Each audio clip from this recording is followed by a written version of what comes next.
BlackBusters. What's cracking, family? I'm excited, bro. We back for another episode of BlackBusters, the best movie review podcast in the world. In the world, Craig. In the world, Craig. In the world, Craig. Y'all already see who's to my co-host to his left. Mm-hmm.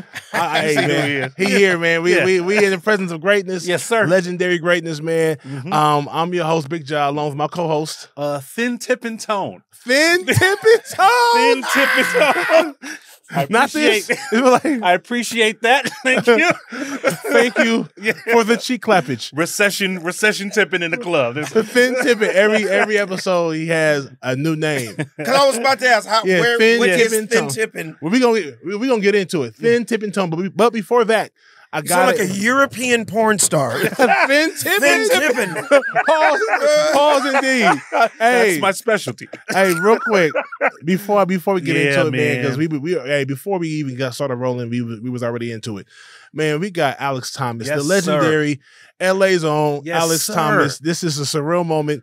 Man, I've been watching you my whole career before that. You know what I'm saying? You can just imagine being from LA, and I'm from LA as well, and that my influences were you, along with several others, man. But you for sure, Licious. Oh wow, you took it away. You guys Googled and did your homework. Hey, I didn't even have to. We didn't have to Google it. We lived it. Hey, man, that's crazy. Like we lived it parallel.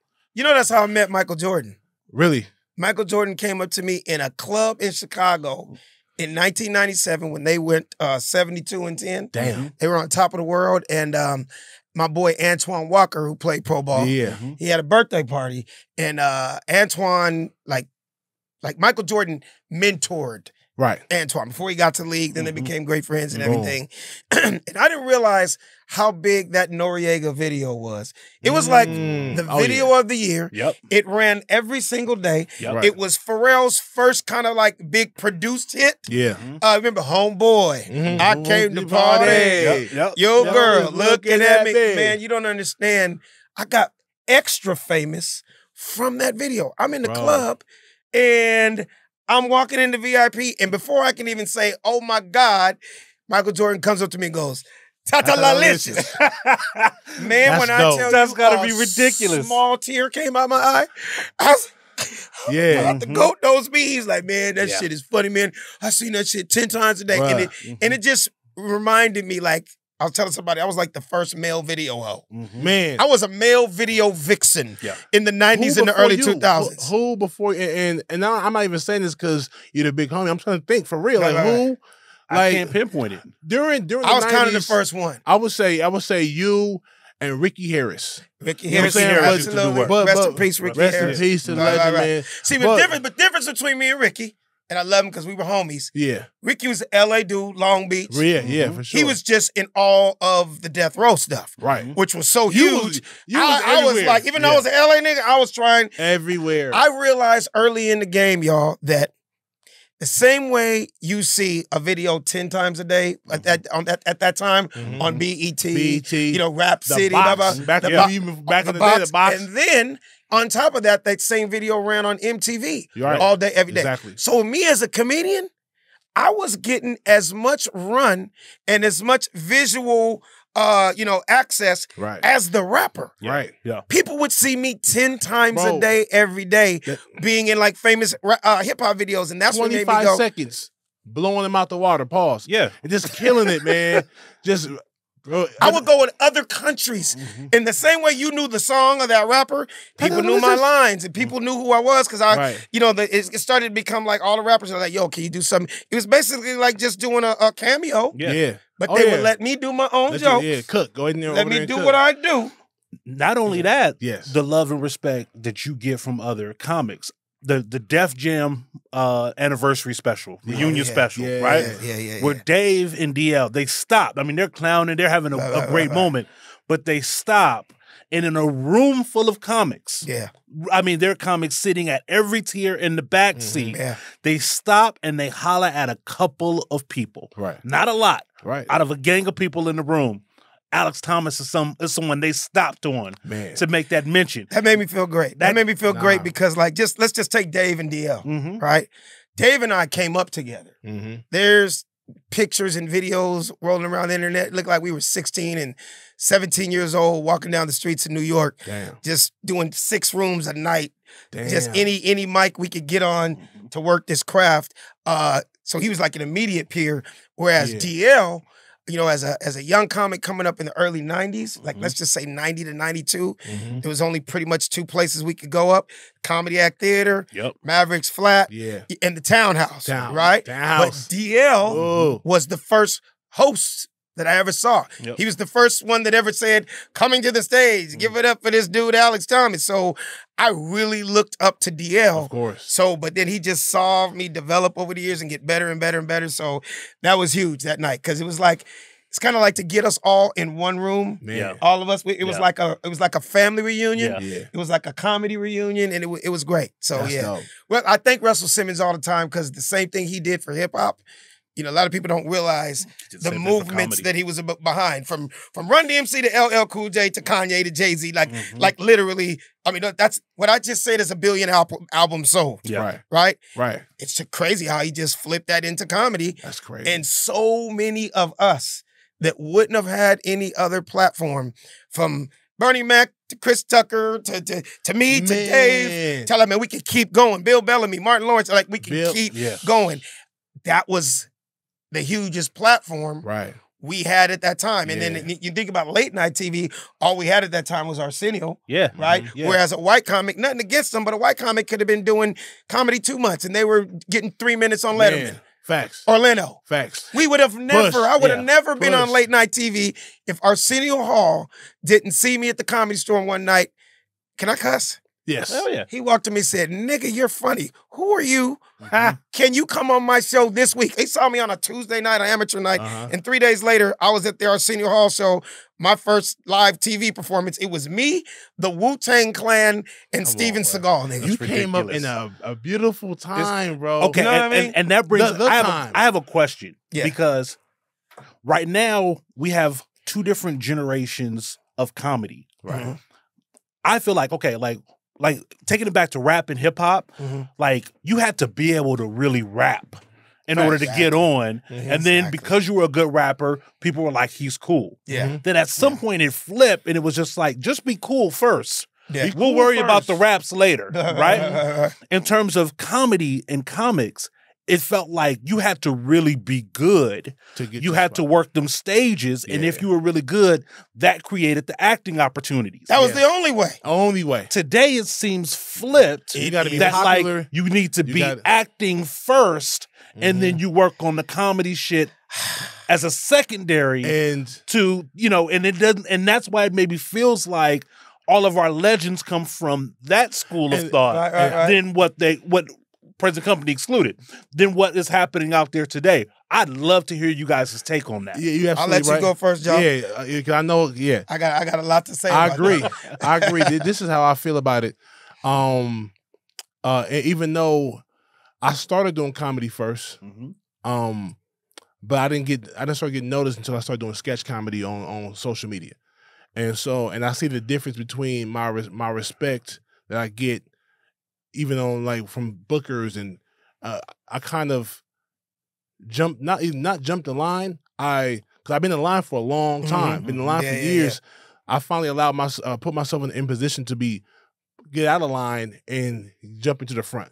Not the front of comedy, but get on stage. But like, for example, like I've been headlining my own tours for the last 4 years. Is that the crew? The whole crew stupid? Right. I follow everything you do. Thank you, man. Like when I tell you, not to try to cut you off, you are fucking hilarious. Thank you, brother. I mean, I find myself repeating some of the shit you say with like my wife. Man. We'll be at the San Diego Zoo. You know, I'll be like 1-800, what's happening? You know, we specialize in chuckums. Nigga was like, I do. You said a nigga do impersonations. Yeah, I do disguises. I mean, I can keep going with all the shit you do, but great. I just love how you brought cleverness. Thank you, bro. To what you're doing. Yes, sir. Like, you cannot judge a book by a cover when they look at you. When they look at you, the first thing is all big nigga, big security guard looking nigga. But like, if you listen, you go, wow, this dude obviously he can write. Yeah, he's funny. His timing is there. And another thing I appreciate about you, Ja, is you actually hit the stage and respect the craft. Of course. I've seen him. I've seen him in rooms when there's just 10, 15 people. Right. I've seen him in packed rooms. And it makes me go, wow, okay, he's doing both. I just didn't like the guys that tried to skip the process. Yeah. And what happens is comedy has always been known as the hardest thing to do in entertainment. It's the hardest live performance. It's nothing new, right? And you can't cheat the process. No. It's like you cannot call yourself a comedian, right? If you can't really, truly go in front of a room of strangers, let's just say 300 strangers, and make them laugh for 20 minutes. I'm not talking about 30 seconds. I'm not talking about a minute or two that you can get away with on your Instagram. Because I just want it very clear. I am not knocking any of these social media sensations, because there has been some, and don't get me wrong, if it was out when I was coming up, I probably would have had 90 million followers. Yes, you would have. You know what I mean? But but somebody has like a young comic fan hit me the other day. He's like, hey, man, you a legend, man. You so funny, man. Why you ain't got that blue check on Instagram? Why you ain't verified? You know what I said? Verified? But you know what I said? But you know what I said? In a very humble way?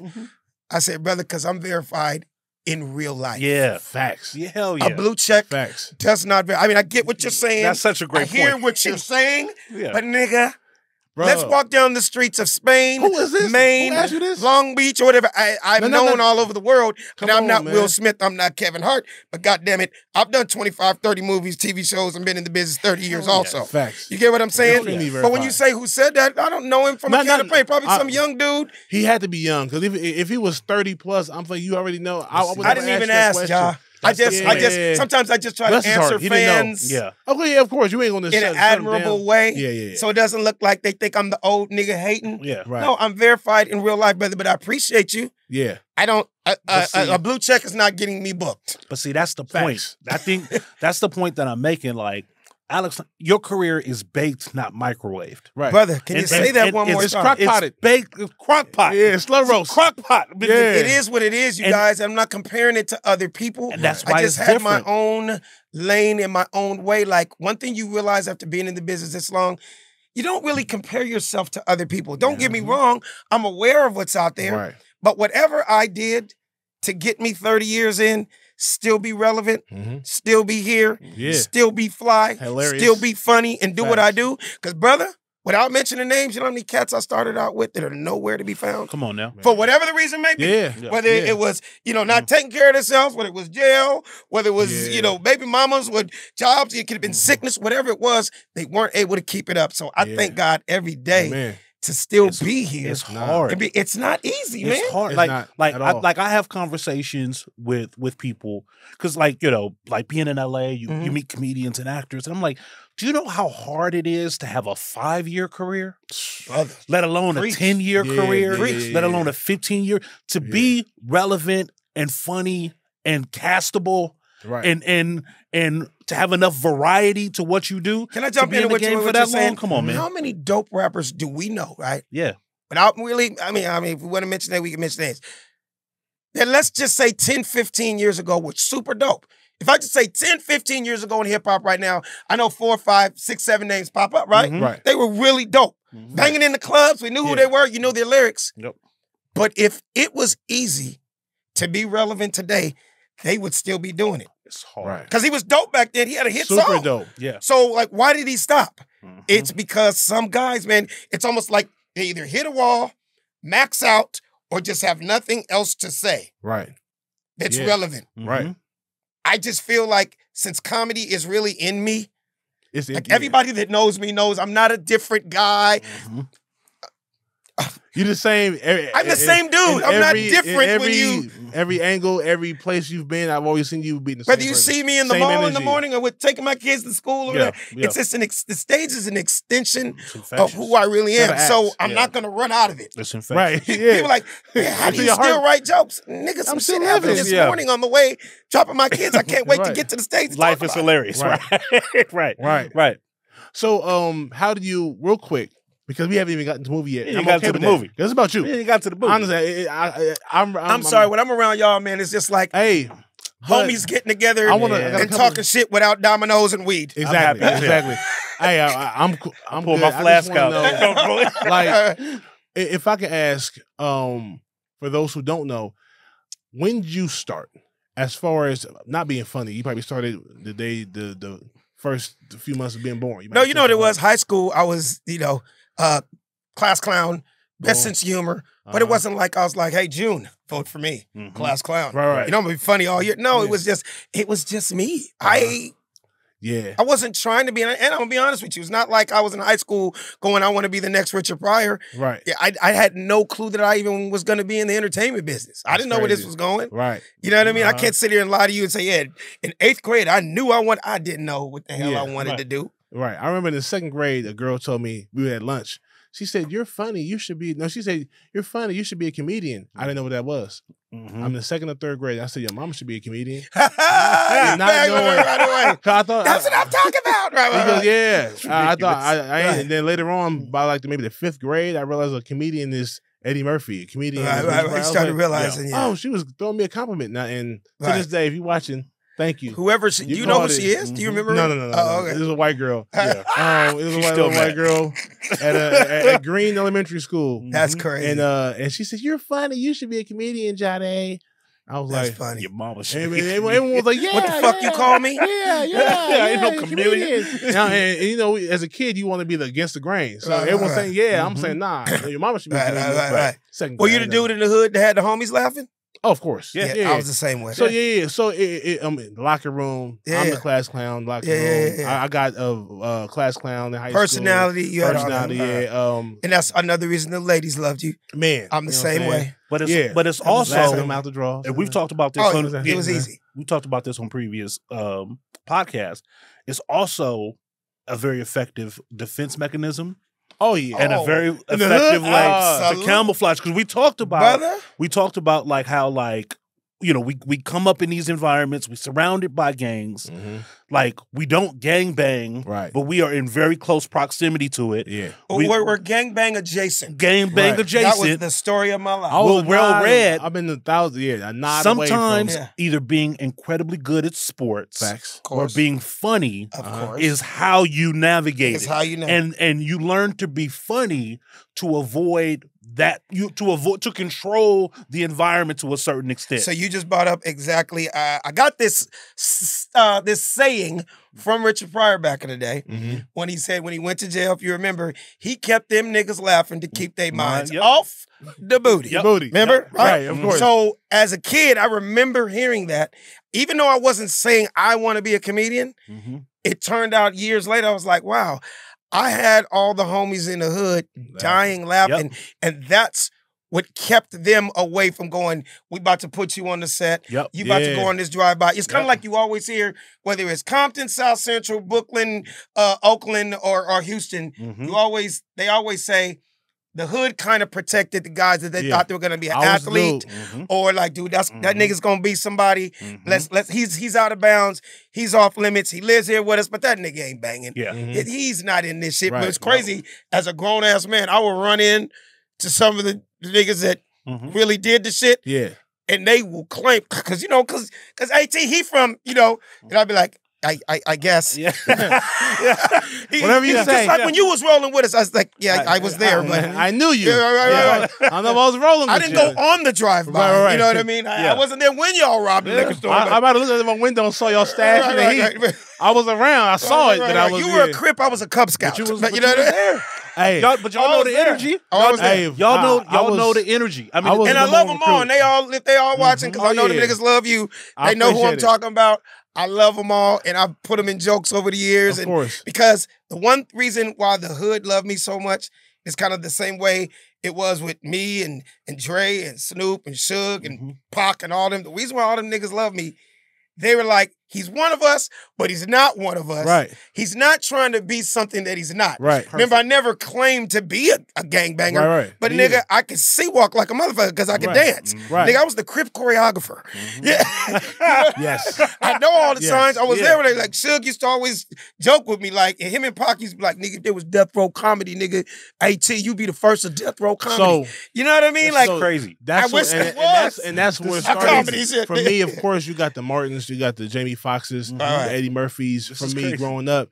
But like being from here and knowing, I mentioned you and Ricky Harris because you guys were the guys that were from the city, Long Beach, LA, and this doing at the highest level with the greats. You know what I'm saying? Being one of the greats, in my opinion. Yes. And being able, I can relate to y'all. And for me, I remember hearing the hood homies, like the gangbanging homies, be like, bro, we don't find a lot of that shit funny.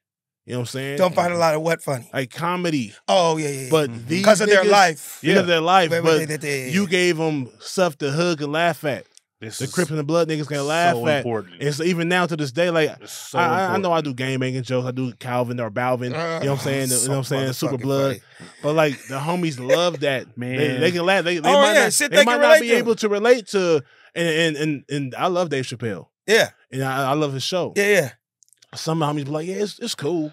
Right. I'm not. You know I know to get it. It's almost like if you don't speak that language. Watching something like Balvin, they was like, bro, that's hilarious. Of course. I got G homies, older homies, that's like, bro, my brother's homeboy, they were like, blood, cuz. On both sides. Like, man, I love that. You're relating to them. They can relate to it. You know what I'm saying? And that's all comedy is, making it funny. It makes the dramatic shit funny. And you're never saying fuck you, fuck you. No. You're just making fun of shit they can relate to. Exactly. And I'm not trying to get too deep. Pause. But I think what you guys, both of you guys do that's so very important is a lot of the guys that you're talking about are guys that live under very stressed circumstances and they don't have permission to laugh. Right? They don't have dudes that are products of their environment. Yeah. Products of the environment. They don't have the luxury of laughter. Right? In some cases, they don't have the full tool set of emotions, right? Like, you know, like they're not comfortable being shoulders relaxed or comfortable, you know, it's aggression or the comedy that you guys did gave like permission for them thug grins, them thug smiles, because I can laugh about this because it is familiar. He's talking about shit that I can relate to. Absolutely. I think that's very important. That was my jokes. That's super important. My first 5 minutes was gangbanging jokes and gay jokes. Yeah.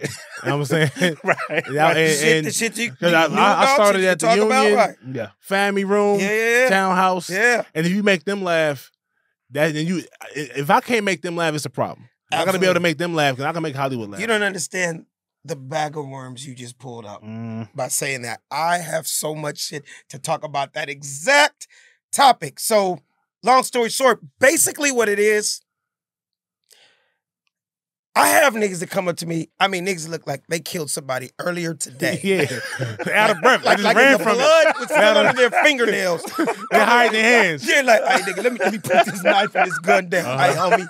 Hey, nigga, you funny as a motherfucker, homie. Yeah. Hey, nigga, I mean, straight up tears, cuz. Come out my motherfucking mouth, nigga. That don't ever happen. Hey, tell this nigga. Yeah. Tell this nigga I don't be laughing. Tell that nigga, cuz. Yeah, he don't be laughing. I'm telling you, cuz. Like, they don't.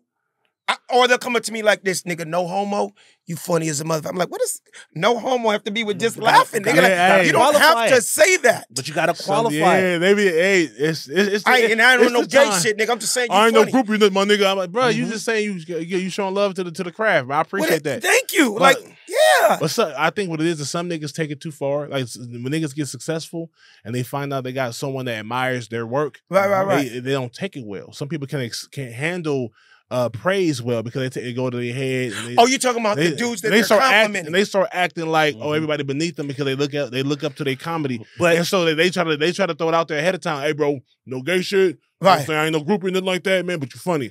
Like they're afraid of just saying you funny, bro. So is this what they think, y'all? So I want you to be that dude. I mean, come up to me and say, hey, no homo, nigga, but you funny. And say, is this what they're thinking? Watch. Go. Yo, Alex Thomas, man, I'm a big fan of you, bro. No homo, homie, but like, I really love your comedy, yo. Okay. That was gay as fuck, what you just said. Right. I can't believe you. They might be afraid. They might be afraid that Alex Thomas might crack a joke or something. I don't know. It's okay, nigga. Laugh. Bro. I'm quick to say that. Laughter is healing. Before I started doing comedy, bro, I used to be in college and they would have comedy shows at college. Yeah. And I'd go up there and be like, bro, I'm a fan. And I love comedy. I've been loving comedy since I was a kid. I stole my dad's Eddie Murphy Delirious cassette tape. I used to listen to it with my earphones on, man. I was like 11 years old and dying laughing at Eddie Beautiful Murphy. thing, right? Hey, bro, this is what I want to do. Yeah. Now, mind you, I didn't know how to get there. I just started doing comedy until I was about like late 20s. Right. You know what I'm saying? Even in college, like the homies like, bro, you funny as hell. You should go host this comedy show. I don't know, host this talent show. And I was afraid to do it. I said, nah. I was so afraid of not being funny. I love comedy so much, bro. I was like, bro, what if I ain't funny? I'm funny to everybody. Everyone thought I'm funny. Let me ask you something, y'all. Did you realize this? And it took me years to figure this out. I had to finally figure out just be you. A lot of times people don't understand it's not always about what you say. If you have a great personality, that's half the battle. And now, if you're great personality, now I have something to say with it. Right. When I realized that, gosh, my personality is going to take me a long way. And if they can love me, like me, and I make them laugh, man, it's going to be nothing. You got somebody who's going to love you forever. They're going to rock with you forever. And that's the beautiful thing. And since my personality is real, and it's really me, that's what's taking me this far. Has it always been that way? My personality? Yeah, like. Absolutely. Because, I mean. People that I run into, they're like, nigga, you ain't changed since high school. Right. Or the homies in the hood, like, nigga, he was like that in 8th grade, nigga. 84, nigga. It's a motherfucking a Fila sweatsuit and a Louis Vuitton wallet. Pop locking. Nigga, pop locking with pop locking. Yeah, exactly. Get it, y'all.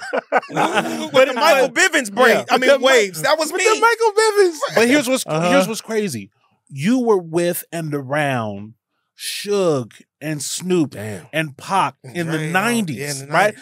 Who the hell can be comfortable in them spaces? Man, comfortable I was just enough, myself. Comfortable. Yeah. I'm just saying, like I was like the designated comedian for the niggas. Yeah, and I got tested from every nigga up in Smoke Tour. I got tested on the back of every motherfucking tour bus. And real niggas, their version of comedy is just bagging. Yeah. So they bagging on. Here's what people don't know. Yeah, I don't even know if you know this because it's just. I'm just being honest, and I have to do this pre-claimer up front so nobody gets mad at me.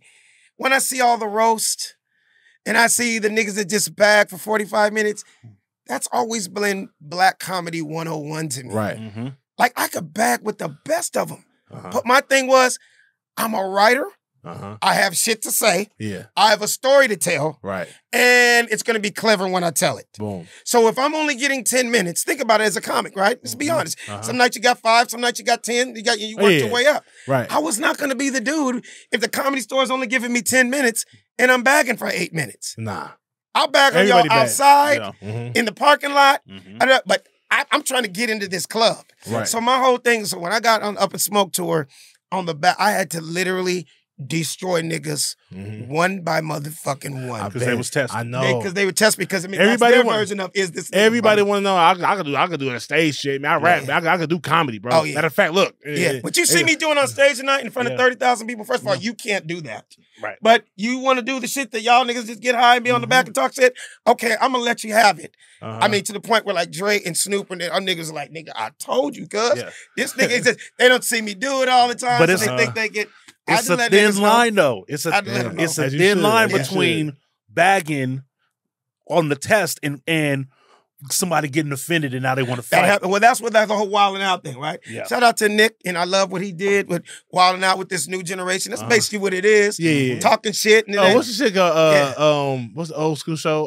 Uptown Comedy Club? Oh, yeah, Uptown. They just snapping. Snapping back in the day. I mean, every city, joning, snapping. We called it back on the West Coast. Don't get me wrong. It's still relevant. You can still get a good laugh. Yeah. But when it comes to real, true comedians in the comedy world, only Black people look at that kind of like, oh, that's some great shit. To white people and the ones that, when we're really talking to hour specials and stuff like that, bagging is not. Don't get me wrong, that's part of freestyling. You might come off so somebody talk shit, but get them. Can you put together a set? But can you do a set that you can get booked on all over the country? Yeah. And people be engaged in the next words you're going to say, your next line. Exactly. Bagging's a part of it. It's cool. It's fun. Shout out to all the niggas that all they do is roast. Hey, you know what? And I remember watching DL on Comic View. And like, he that was his thing back in the bagging, day. And then I see him now.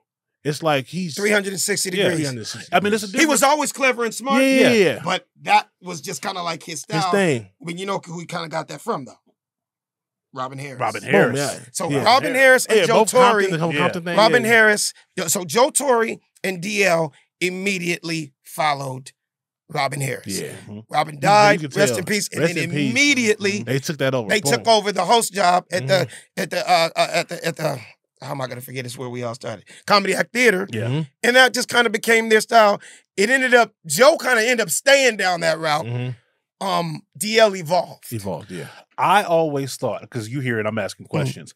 I always thought that Robin Harris was poised to be a superstar. He wasn't. His life was cut short. What's crazy is, man, I started the year he died.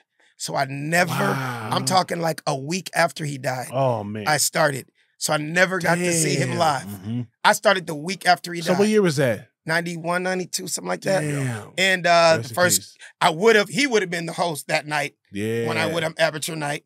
But when he died, they gave the job to DL. 90. So DL was the new host, and that's who I got to see. I saw him on TV. I saw, and later on when I studied, because I'm a student of the game. I saw what he did, and I was like, oh shit, DL and Joe are doing, because I never got to see it myself. They're doing exactly their own way, but they're kind of doing exactly what Robin did. For sure. Yeah. You know what I mean? So real quick, man, I wanna dabble on this Players Club, because you know, amongst other things. So out of all my movies, what made you guys pick Players Club? Here's the thing. So I love the character you played, because I saw I'm a nuanced dude. So you know what? I've seen you play silly all the time, right? But I seen you, but of course, obviously when you did the dance, you was like, are you on the club fucking it up? Yeah. I say, bro, for one, I was in 10th grade. Players Club was my favorite movie. Players Club and Dumb and Dumber. That's crazy. That was the time. Dumb and Dumber was hilarious. Those you love Players Club? Oh my gosh, I love Players Club. You and a whole lot of strippers. Hence, I'm the Yen Man. You know what I'm saying? All right, exactly. Hey, it's a movie about stripping. Yes. Come on, man. And funny what the hood shit involved. So you and Reggie, Clyde and Reggie. Absolutely. It's such a when it was time to get it cracking, y'all got it cracking. And you was no punk. So I love the scene when you and rest in peace. No, when you hey nigga, what up, man? Hey, nigga, I buy all the records all the time. He can speak to me. He can speak to me. That's a real random nigga, like real like hood niggas. Hey, bro, I support him. That was real. I just want to see what's up and say what's up to him, bro. And bro, you can't come in right now. I'm sorry. And then rest in peace, Michael Clark Duncan. Michael Clark Duncan, man, yes sir. Yeah, and he put your his hand on your shoulder, on your chest. Hey man, fuck off me, nigga. You know, Mike was a real security in real life, right? I could imagine. That's how we met. You know how I met Michael Clark Duncan? Doing the warm up on the Wayans Brothers show. So the Wayans Brothers were brothers. Right. I did the warm up. I did the warm up all 100 episodes. 5 years it was. I would see Mike every single Tuesday at 6 p.m. And he was for 6 or 7 years. He was the head of security. So me and Mike, he was like my crazy. sidekick. See, this is the kind of story, this kind of stuff I always want to know. That's what I love about podcasts. Yeah. So I'm happy I'm saying it here. Yes, sir. You guys are those niggas. And I'm not surprised, because like that's crazy. I used to do security for the comedy for ends. And then go and do a set. Oh, yeah, that's right. That's how I met you. Yeah. I used to go at the Ha. And at Comedy Union. At Comedy Union. Right. I used to go up there. I used to do security sometimes. Right. And I had a set that same night. That's crazy. Right. So I'll be checking IDs. Yeah. And then I go upstage. And I see the faces on niggas. They be like, when would you go on? At the same venue? I would go, yeah. I'm asking, like, you check an ID and next up on I only had like 5 minutes though. Yeah. But would you go on at the end of the night? I would go like towards the end, like towards like right before, not right before. So people remembered you're the nigga that pat them down? Yeah. Asked for their ID? Yeah. Did you have your security jacket on? I would take it off. I would take the jacket off, go up there and have to do my shit. Go back to you. But I remember I would see niggas look. You ain't hard to forget. So a big job. Back then it was Jade Pickett. I go up there and as soon as they see me, they're like, they look at the door like, who's securing this motherfucker? We on Pico. We right there on the block. Funny. So I do my little. So yeah, I can relate to being security. He was the head security, and we always he would want me to. Yeah. He's like, don't forget about me today, AT. Like he didn't care what it was.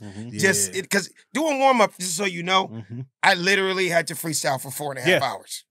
Yeah. Not too many comics could do that. That's why crazy, I kind of became the warm-up king of Black Hollywood. Literally from, let's just say, 93 to 2004, pretty much, and I'm not exaggerating. Nah.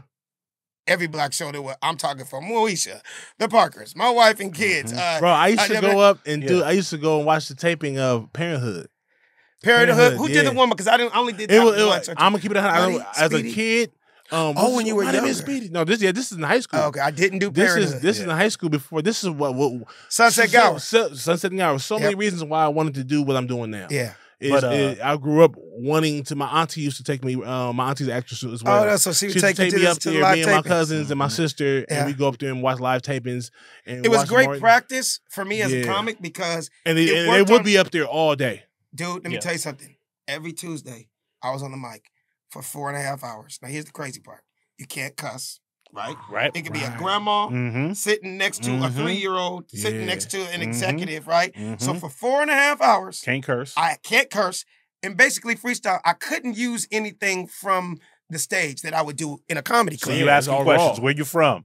You know, hype man / stand-up. So what happened was it made me super strong as a comedian because whether I liked it or not, to work that muscle, you know how many comics I know, again, without mentioning names, that I've seen dudes get standing ovations, but they could not do 10 minutes clean if they had to. Right. Don't get me wrong, I cussed my ass off, but to get that check, and that check for warm-up, it allowed me to not have to go on the road all those years. But I'm getting paid from the studio. The warm-up check is solid. Brother. But you're not verified. But you're not verified. You're not verified. Right. Yeah, you know. A lot of people don't realize that was my Hollywood hustle. Come on, man. For elite. I'm not even exaggerating. I would say respect on his name. In them years, let's just say 93 to 2003. That's dope. At least 100,000 a year.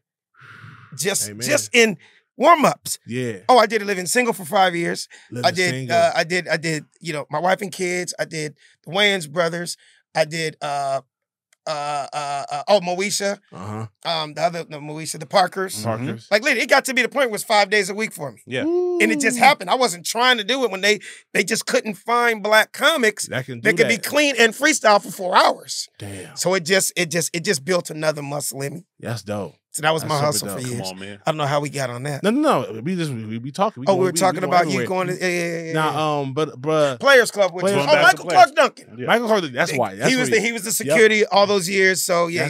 So when we got to Players Club, and then to see his career do what it did. Oh man, I was so happy for him. Yes, man. Beautiful guy. He was a cool ass dude. He reminded me a lot of you. And when I say that, a big nigga that's funny as fuck, but obviously he just never hit the stage and do what you do. Right. Yeah. But he had personality. I saw it in Welcome Home, Roscoe Jenkins. I said, he funny. Listen, he got comedic talent. Funny dude. Yeah. Listen, absolutely. I went to the Boston Market in Van Nuys. Michael Clark Duncan was there. On Woodman. The one off of Van Nuys Boulevard. I know Van Nuys and Sherman Way. Sherman Way. I know you're talking about. He was with Omarosa at the time. Right? Okay. And they just happened to be in there eating. And I came in and saw him and gave a nod and went and sat in my booth. And he looked around, he said, "You better come over here and sit with us." In that Michael Clark. He didn't No. He did, but I came. I mean, we was the only black people in there. Oh, okay. And I came and nodded and told him, like, man, I'm a big fan. And you just did you sit? And I went and sat down. I was getting ready to get my sweet potato casserole, and he said, "You better come over here and sit with us." And you hung out. And I sat and had lunch with them. That's crazy. Real cool dude. And you would have thought that that's what we did every Tuesday. That's how comforting, cool, and warm, comfort. You know what I mean? One of my hashtags, you guys. One of my hashtags. Every city I go to, I say, "I touch the people." Yeah, I appreciate so much all the people that have followed me for years. They continue to come out, help me sell out shows all over the country, and they just want to say hi. They just want to say hello, take a picture. Have a quick little chat. That's kind of like a very organic meet and greet. Yeah. But man, that's the kind of shit that inspires me because I could have easily just had a regular job and never did this shit.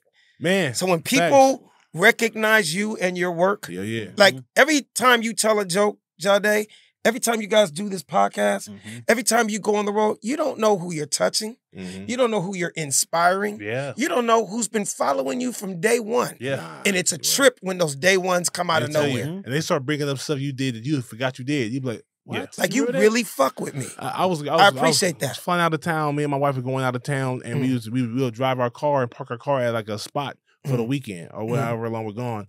And the guy behind the booth that was taking our keys, he was just like a black dude, braided, tattoos all over his neck.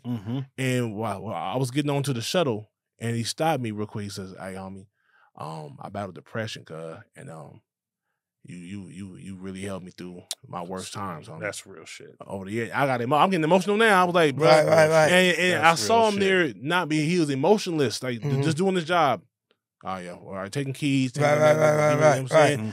And I walked out. I'm about to get on the shuttle. I think he probably told him, so I got to tell him this. Yeah. He walked out there. And, that's a big deal. You touched somebody, and that's he was like, deal. "Bro, I battled depression on me, and you helped me through my toughest times, bro. Thank you, man. You funny as hell." It feels great, right, man? I'm on the plane. It's like, man, yeah, bro. And so you saying that, it's like you never know who you touch and who you make feel a certain type of way. That's why I talk to everybody, man. Yeah. People that know me know that. They're like, the nigga would talk to anybody. I mean, if they're showing me love, why would I not show it back, man? Right. I always tell people, you guys, I just work in Hollywood, but I'm not Hollywood. Exactly. Nope. Exactly. You get what I mean? I don't understand. Now, don't get me wrong, okay? You get people, yeah, but imagine if you were blah, blah, blah. He can't say hi to everybody because he'd be standing here for 3 hours. Because I get it, to an extent, but I just, man, as long as I'm willing and I'm able to just shake somebody's hand and say thank you or give them a hug or like that makes people's day. That's why they'll never forget it, and they will always mess with you. That's why you have a 25-year career. Boom. I think, I think, it's a big deal that you're here. Yeah, right. It's a big deal. When we became cool, I was like, damn, bro. I told the homies who don't do comedy. Crazy, man. I said, bro, man, Alex Thomas is cool, man. He gave me his phone number. They was like, what? Listen, of course they know you. That's crazy, man. And Up in Smoke. Right. Don't Be a Menace. Deliver Us from Eva. So to answer your question about why I chose Players Club is because I seen this character Clyde was just a hood nigga, a hood funny. We still got funny. But it was one of my roles that I went into it going, I'm not gonna be funny. If funny happens, cool. Yeah. But he was like, it wasn't comedy. He was like, Clyde, hey, man, I was just a real nigga. I get Ronnie to go outside with you, go to the car with you. And you were like, all right. And hood niggas know if a chick blaze, she gonna go anywhere with you. You got some good weed. Let her smell the baggie. Let her smell the baggie. She's going wherever you need her to go. Absolutely. And I was like, and that's and the way his movies are written and portrayed, it's so real to me. You know what I'm saying? I know what dude that's gonna crack jokes, but he also got a heater on him. He got a burn on him. He was bullshit. And that's who Clyde was. Clyde wasn't a bad guy. His partner, on the other hand, ain't shit. Reggie ain't shit. Reggie ain't shit. Clyde, put it this way, Clyde, like when I was really, because every character that I play, I really do scene study. Scene study is very important. What a lot of people don't know is when they go, man, you played that shit so good. Like you really like that in real life? Not at all. But I studied, and I know niggas like that. You know, wherever you grow up, you pull from what you saw and what. You get what you're saying? Denzel isn't really that guy, but nigga, in real, like we've all seen Training Day 152 million times. Yeah, he became that nigga. For this role, and that's how I look at it. Let me ask you a question about Reggie then. Right. Was the fact that you couldn't get the drunken train? He was talking about he been waiting because I'm watching it and I'm just like, okay, they're gonna run a train on her. Right. Ebony was down. She was down for the cause. It's Diamond that pulls her out. Get out. Why would Reggie set up Ebony? Like she was the one that did for the rape. Because at the end of the day, he's just a real nigga. And I hate saying it like that, but all of us that knew a nigga like that, there's no voice of reason in his head. Yeah. I mean, to really pull the character off, you're going to half-ass it, or you gonna really do what a nigga like that would really do? He made himself the dog he is. Absolutely. It's such an odd he was never he wasn't a nice nigga, man. He was like, bro, it's hoes in here. It's odd that he cast himself at that. Right. Nigga, you read the strip club, you angry in the strip club, Reggie? Damn, Reggie. Yeah, he's an evil motherfucker. Let me tell you how real the character. This is how I knew that I really pulled this character off. I'm in an elevator in the House of Blues in Dallas. I will never forget this. I get in an elevator. I'm about to perform at the House of Blues in Dallas. Two chicks get on, and one just looks at me like this. And then she looked at me like this, and she didn't say anything. She's like, that's fucked up what y'all did to Ebony. Ebony, man. Y'all didn't have to do it. And I was like, you know that was Clyde a movie, didn't right? know. Yeah. Yeah. You know that was nah, nigga. Y'all didn't like either that really happened in their life. She know Reggie and Clyde. Y'all Absolutely. niggas. I went to high school with y'all niggas. She bro. felt that. I know niggas that lived up the block from me, or it happened to her. Yeah. Yeah. She was like, didn't want to hear that it was that it was. She's like, nah, nigga, because I mean, she started really. She almost vented and told me what happened in her life. Like it was too close to home. Yeah, too close. But that's to how home. you know you played the hell out of a role. Yeah, because you was just you the unassuming. When Reggie and Clyde is in the room, you know the niggas ain't up to no good. However, this the homie. You was the homie. You got some good weed. Shit was fired. And you the nigga that, hey man, I'm down for whatever. And one thing I was saying about Reggie and Clyde, they had each other's back. Clyde didn't ask the end of the day. Like, hey man, get Ronnie to go to the car. Yeah. He was like, all right. Oh yeah. Y'all chilling. Yeah. When this nigga got socked in the back of the head, Reggie showed up. No questions. Yeah. Not like, hey, you all right, bro? No questions. What the fuck? What happened? Niggas got active. Nah. Who's more? Those are like right or wrong. These niggas are human niggas you know from the hood. Okay. And how many fights do we know that it started in strip clubs and clubs all over the country? All I see is a homie got socked. Two niggas like that. Yeah. Like now everybody fighting. Oh yeah. They don't give a fuck about fucking up the club. They don't care about if a shootout happens. Somebody get hit by a stray bullet, nigga. They don't care. It's almost like that. Where did I just see this? Nigga, it was you guys. What's the sketch you just did? You and what's his name? Minx. He did this shit like you know you from LA. If a nigga pull up his pants a certain way, and you was like 2 or 3 things in there. I was dying because I know those niggas. You see the body language. You about to get parked there for da-da-da. So many things that I pulled from to come into this character. We knew niggas like that. You go. I haven't been in clubs in so long because I don't hang out in the clubs anymore. Me either, but it was always this. I don't know if it's you said it. I'm going to say it, and then you tell me, was it you that said this? Something about, you can tell when niggas are looking at other niggas and they're not even thinking about the bitches. Yeah. I said that. Somebody's going to fight. Somebody's going to get shot. Yep. I walk into a spot, the GS, across the street from the J spot. Good example. That's a great place to get parked at. Yeah. If you see the nigga, you walk in and you be like, okay, who's up in here? It's a family in here. Inglewood family. Street so who's them niggas over there. Yeah. Okay, but they way over in the cut. Nigga, he got a chick on his lap. He gonna be cool. Exactly. He's trying to impress the chicks. He's trying to have a good time. You see too many of the wrong niggas get rejected by the chicks. It's gonna be some problems in here. When niggas start doing, niggas start getting the chick and they ain't having it, they get rejected too much. They start looking around. Yep. And see, and this is what exactly. Let's go. Let's go. It's time to leave. Unless we here for that. Unless we here for that, and you're not there for that. Exactly. So if the chicks, if they're not on the chicks, they're on your ass. Exactly. Yeah. And you said that. I did. You say that. Yeah. Even though we don't have the backstory, I felt like Reggie was a bad influence on Clyde. Clyde felt like a real one, right? When they walk into the club, Clyde was like, let's get a dance. Let's have fun. Let's have a good time. There go Luke. I'm about to go say what's up, right? And it felt like Reggie was the influence. So I got a hot take for you. I know it seems like it might be an obvious answer. You're really right, though. You're very correct. I was there. You were there. right. So yeah, you on. And that's because that's the part that, like, you know, when we do these movies, we don't get to have the people here. So actually in it. So we try to infer and take from the fact that we've watched a lot of movies to create backstory to help understand, right? Like, and so it makes sense that, like, you know, Clyde is there and probably been getting into shit for years. What's crazy is because Reggie is his homie. It's just now you're hearing it from the horse's mouth.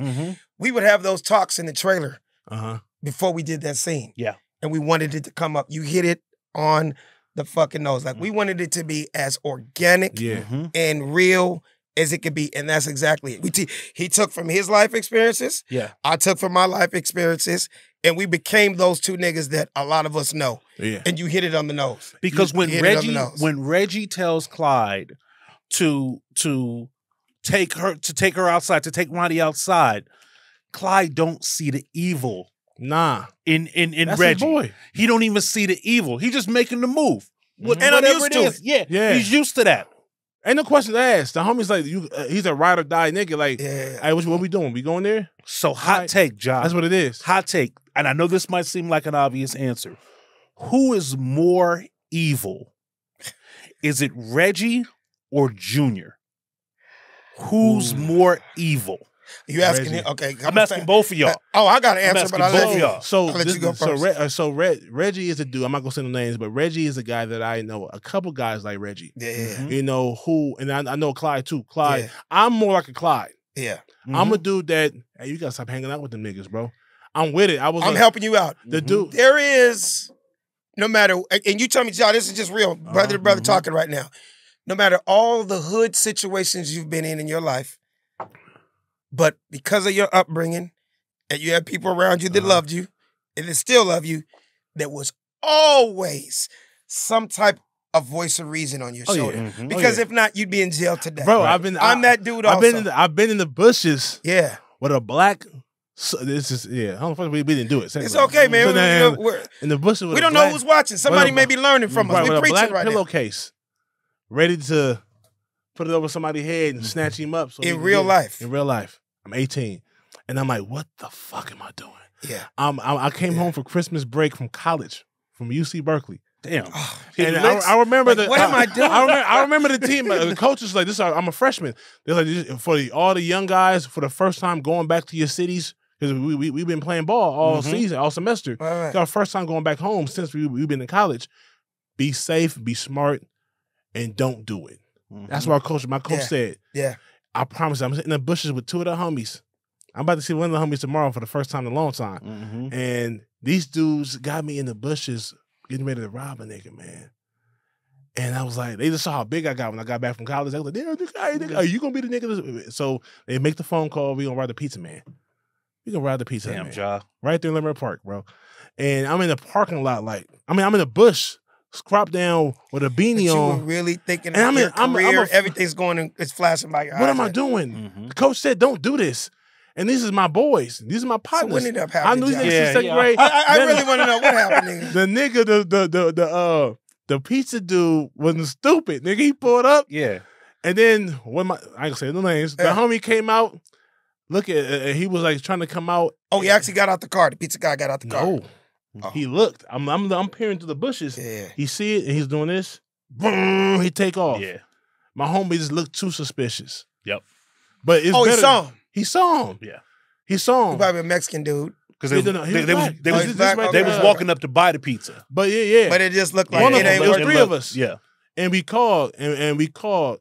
From across the street. It was right there. Oh, y'all set it up. Yeah. Okay. And then I hate to say this is the dad in me. Nigga, y'all probably would have got away with $32. $14. Nigga, really? And then your career's over. Yeah. They're not going nowhere. You're the dude that had, the story we all know. Yeah. You just remind me of some shit I'm addicted to right now. Right. What? Last Chance U. Ooh, yeah, I ain't watched it. I ain't watched the movie. You have not watched it? Series. I watched the show. So you're hip to it? Not recent. Yeah, I'm definitely hip to the show. Have you seen just basketball or football? I've seen college football. I've seen football. Nigga, there was just an episode of just what you said. Like, dude. And this that fast. Like me and my wife, we always go, I hate to say it, he's the epitome of those young brothers in America right now. Let's just say between 18 and 23. But I just said a minute ago, no voice of reason. Yeah. No big brother. No dad. Somebody to go. I had all that. What the fuck is your and that's what, know you're the best defensive lineman immersive talent. Incredible talent. But you want to go back because the homies and they caught the nigga in the dorms walking into somebody's and just stealing a sandwich, $250, and a laptop. And now guess what? You're done. Because they caught you. They gave you 4 chances. You're one of the best DBs in the country. And nigga, that's what because you did some dumb shit. That's what makes the series and you so felt great. Bad for the dude. But the coach was like, look, I gave the nigga 3 chances, man. And the thing is, the fact that he left was a blessing. Because I would have did it. Because I was always the kid that never gang bang, but I got away with always being willing to fight. Yeah. And for the homies who gang bang, at first they didn't know one gang bang. We was all 10. We was all 9 years old, and I'm always scrapping. Now they 13. I don't bang, but they know I got their back.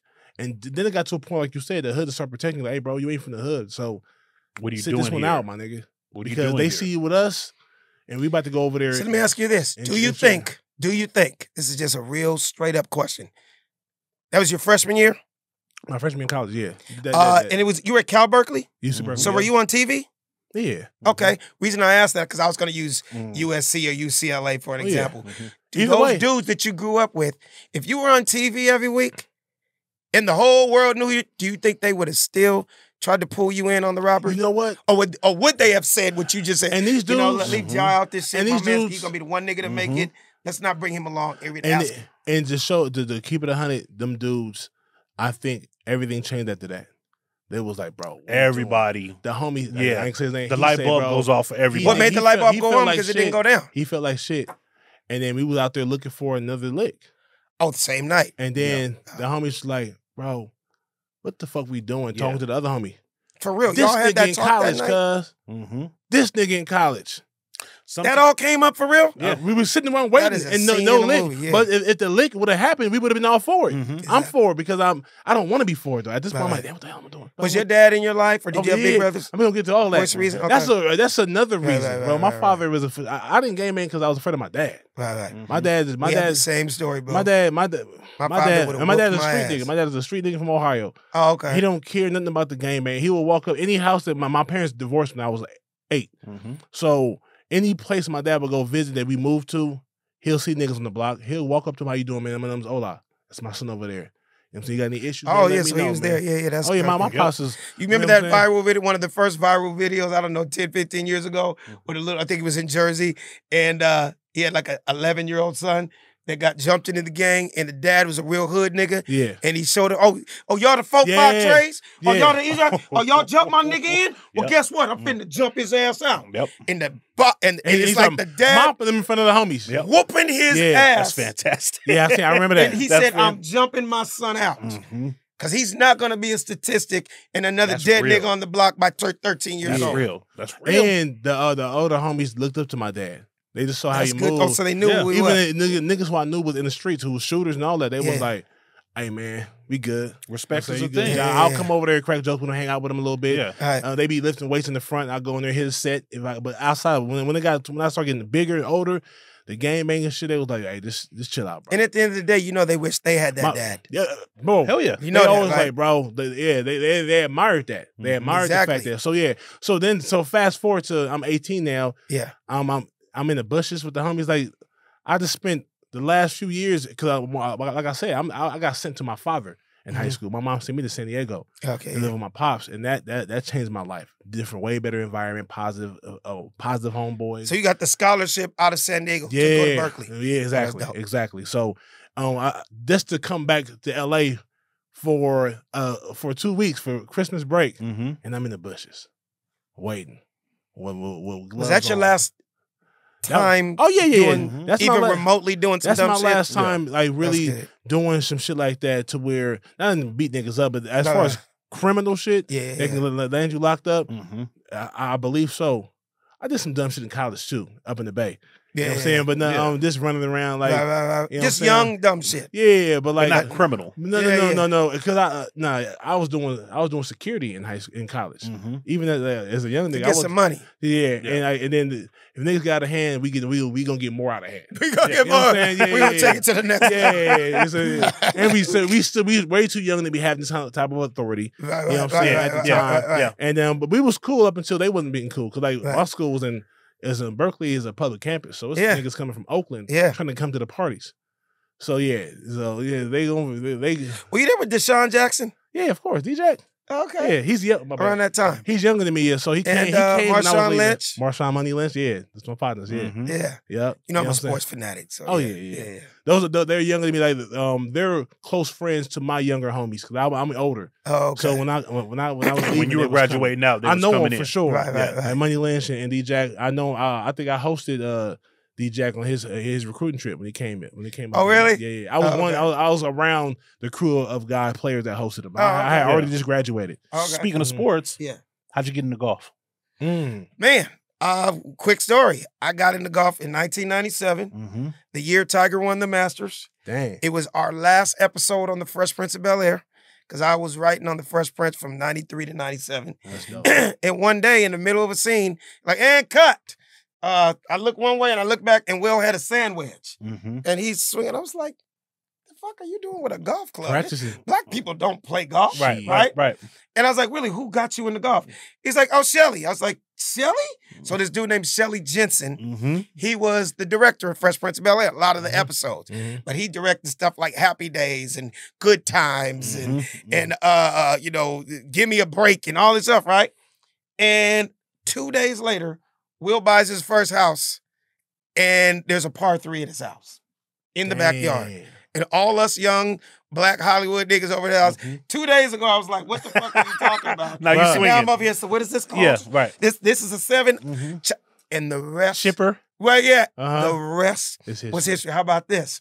So that year also, not only did he all of a sudden get into golf, and now all of us are playing, he joins a country club. Yep. Oh, wow. Immediately. Like, who joins a country club and you've only been playing 20 minutes, right? Right. Will Smith. And the name of it is Sherwood Country Club. Sherwood. One of the #1 country clubs in America. Jack Nicklaus designed it. Damn. And at that time, it was I'll never forget, it was $275,000 a join. Yeah. And all his homies, all us little young niggas, they never played. Man, when I tell you, we are fucking up there. $275,000. $275,000. And at that time, there was like 300 members, 5 black members. Tiger, at that time, Sugar Ray Leonard, Obama wasn't that, came later on, but like 4 or 5 famous black people, right? Cut to 27 years later, I finally joined. What? Yes, sir. What? So I've been a member there like maybe 2 years now. That's dope. But when I told the people there my story, they're like, "So have you ever been here before?" I was like, "How about I learned how to play on this course?" That's crazy. what was 97? How many years is that? Can you do some quick math? That's 20. Oh, all right. So, you know, I'm terrible at math.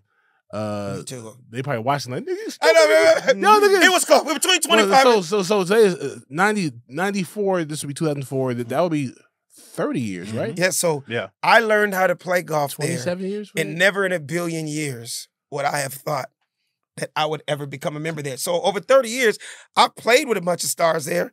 A lot of professional as a visitor, like Eric Dickerson does his tournament there every year. Wayne Gretzky does his tournament. Reggie Bush does his tournament. All these superstars, and I'm in the black golf community. So all the stars that play, so I've always played there, you know, as a guest. Yes, but we joined as a black family 2 years ago. So I've been a member there 2 years now.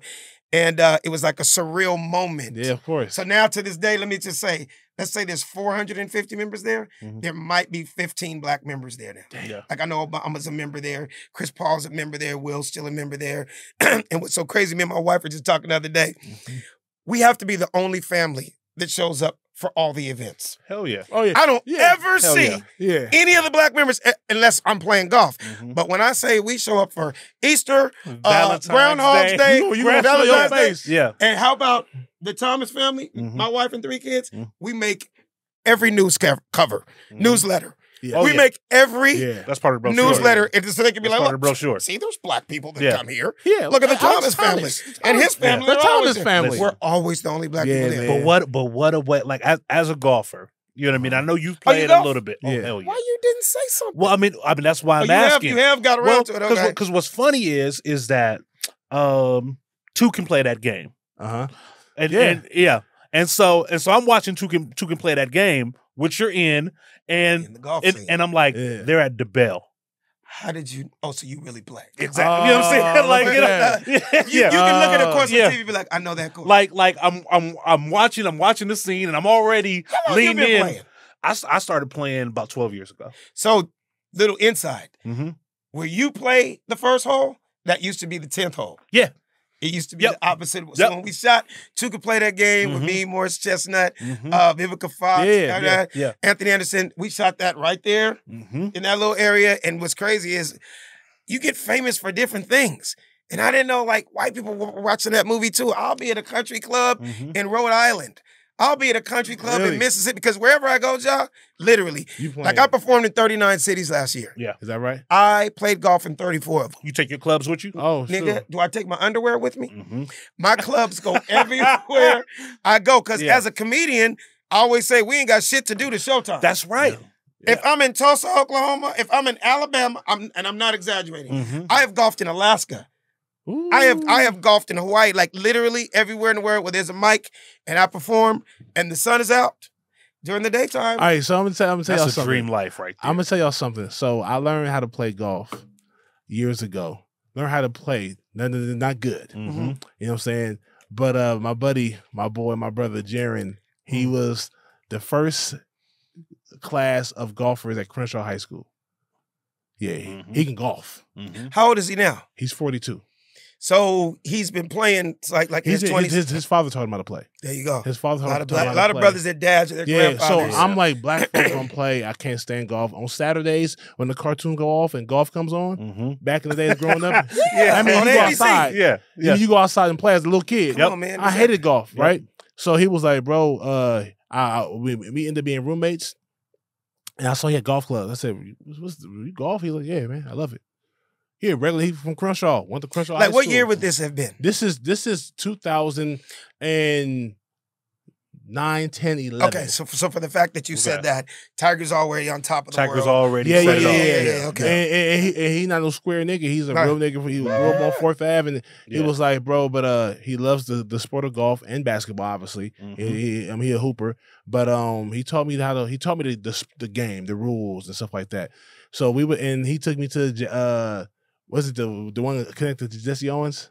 Oh, Jesse Owens Park. Yeah, It's a par 3. I didn't even. They water it once a year. Yeah, it's hood. Trust me, I know all about it, nigga. So yeah, that one. Some dice in the cup. The one. So I've only been to the hood ones. You've been to Alondra. You've been Alondra. You've been to Alondra, the big and you've also been to Chester, Washington. That's where we all started. Yeah. Okay. So he took me there, and matter of fact, at Jesse Owens, I got a hole in one on the. Shut the fuck up. I know. Do you understand that? How great that is? Now I got to hear the story. It threw me off. I said, bro, this is crazy. I sat there. I didn't want to golf no more. I didn't want to fuck up the vibe. Do you remember how long the hole was? No, it wasn't. It was the 101. This is it's still a hole in one. Yeah. My hole in one was 121. Oh. I don't give a fuck. Oh yeah, the golf gods. It never happened again. Blessed me. It came out of nowhere because I'm not that good. The only thing is, for one, I haven't played in years. Right. You know what I'm saying? But you need to get back. I'm about to walk off this podcast. I got some clubs in my Amazon cart for the last 4 years.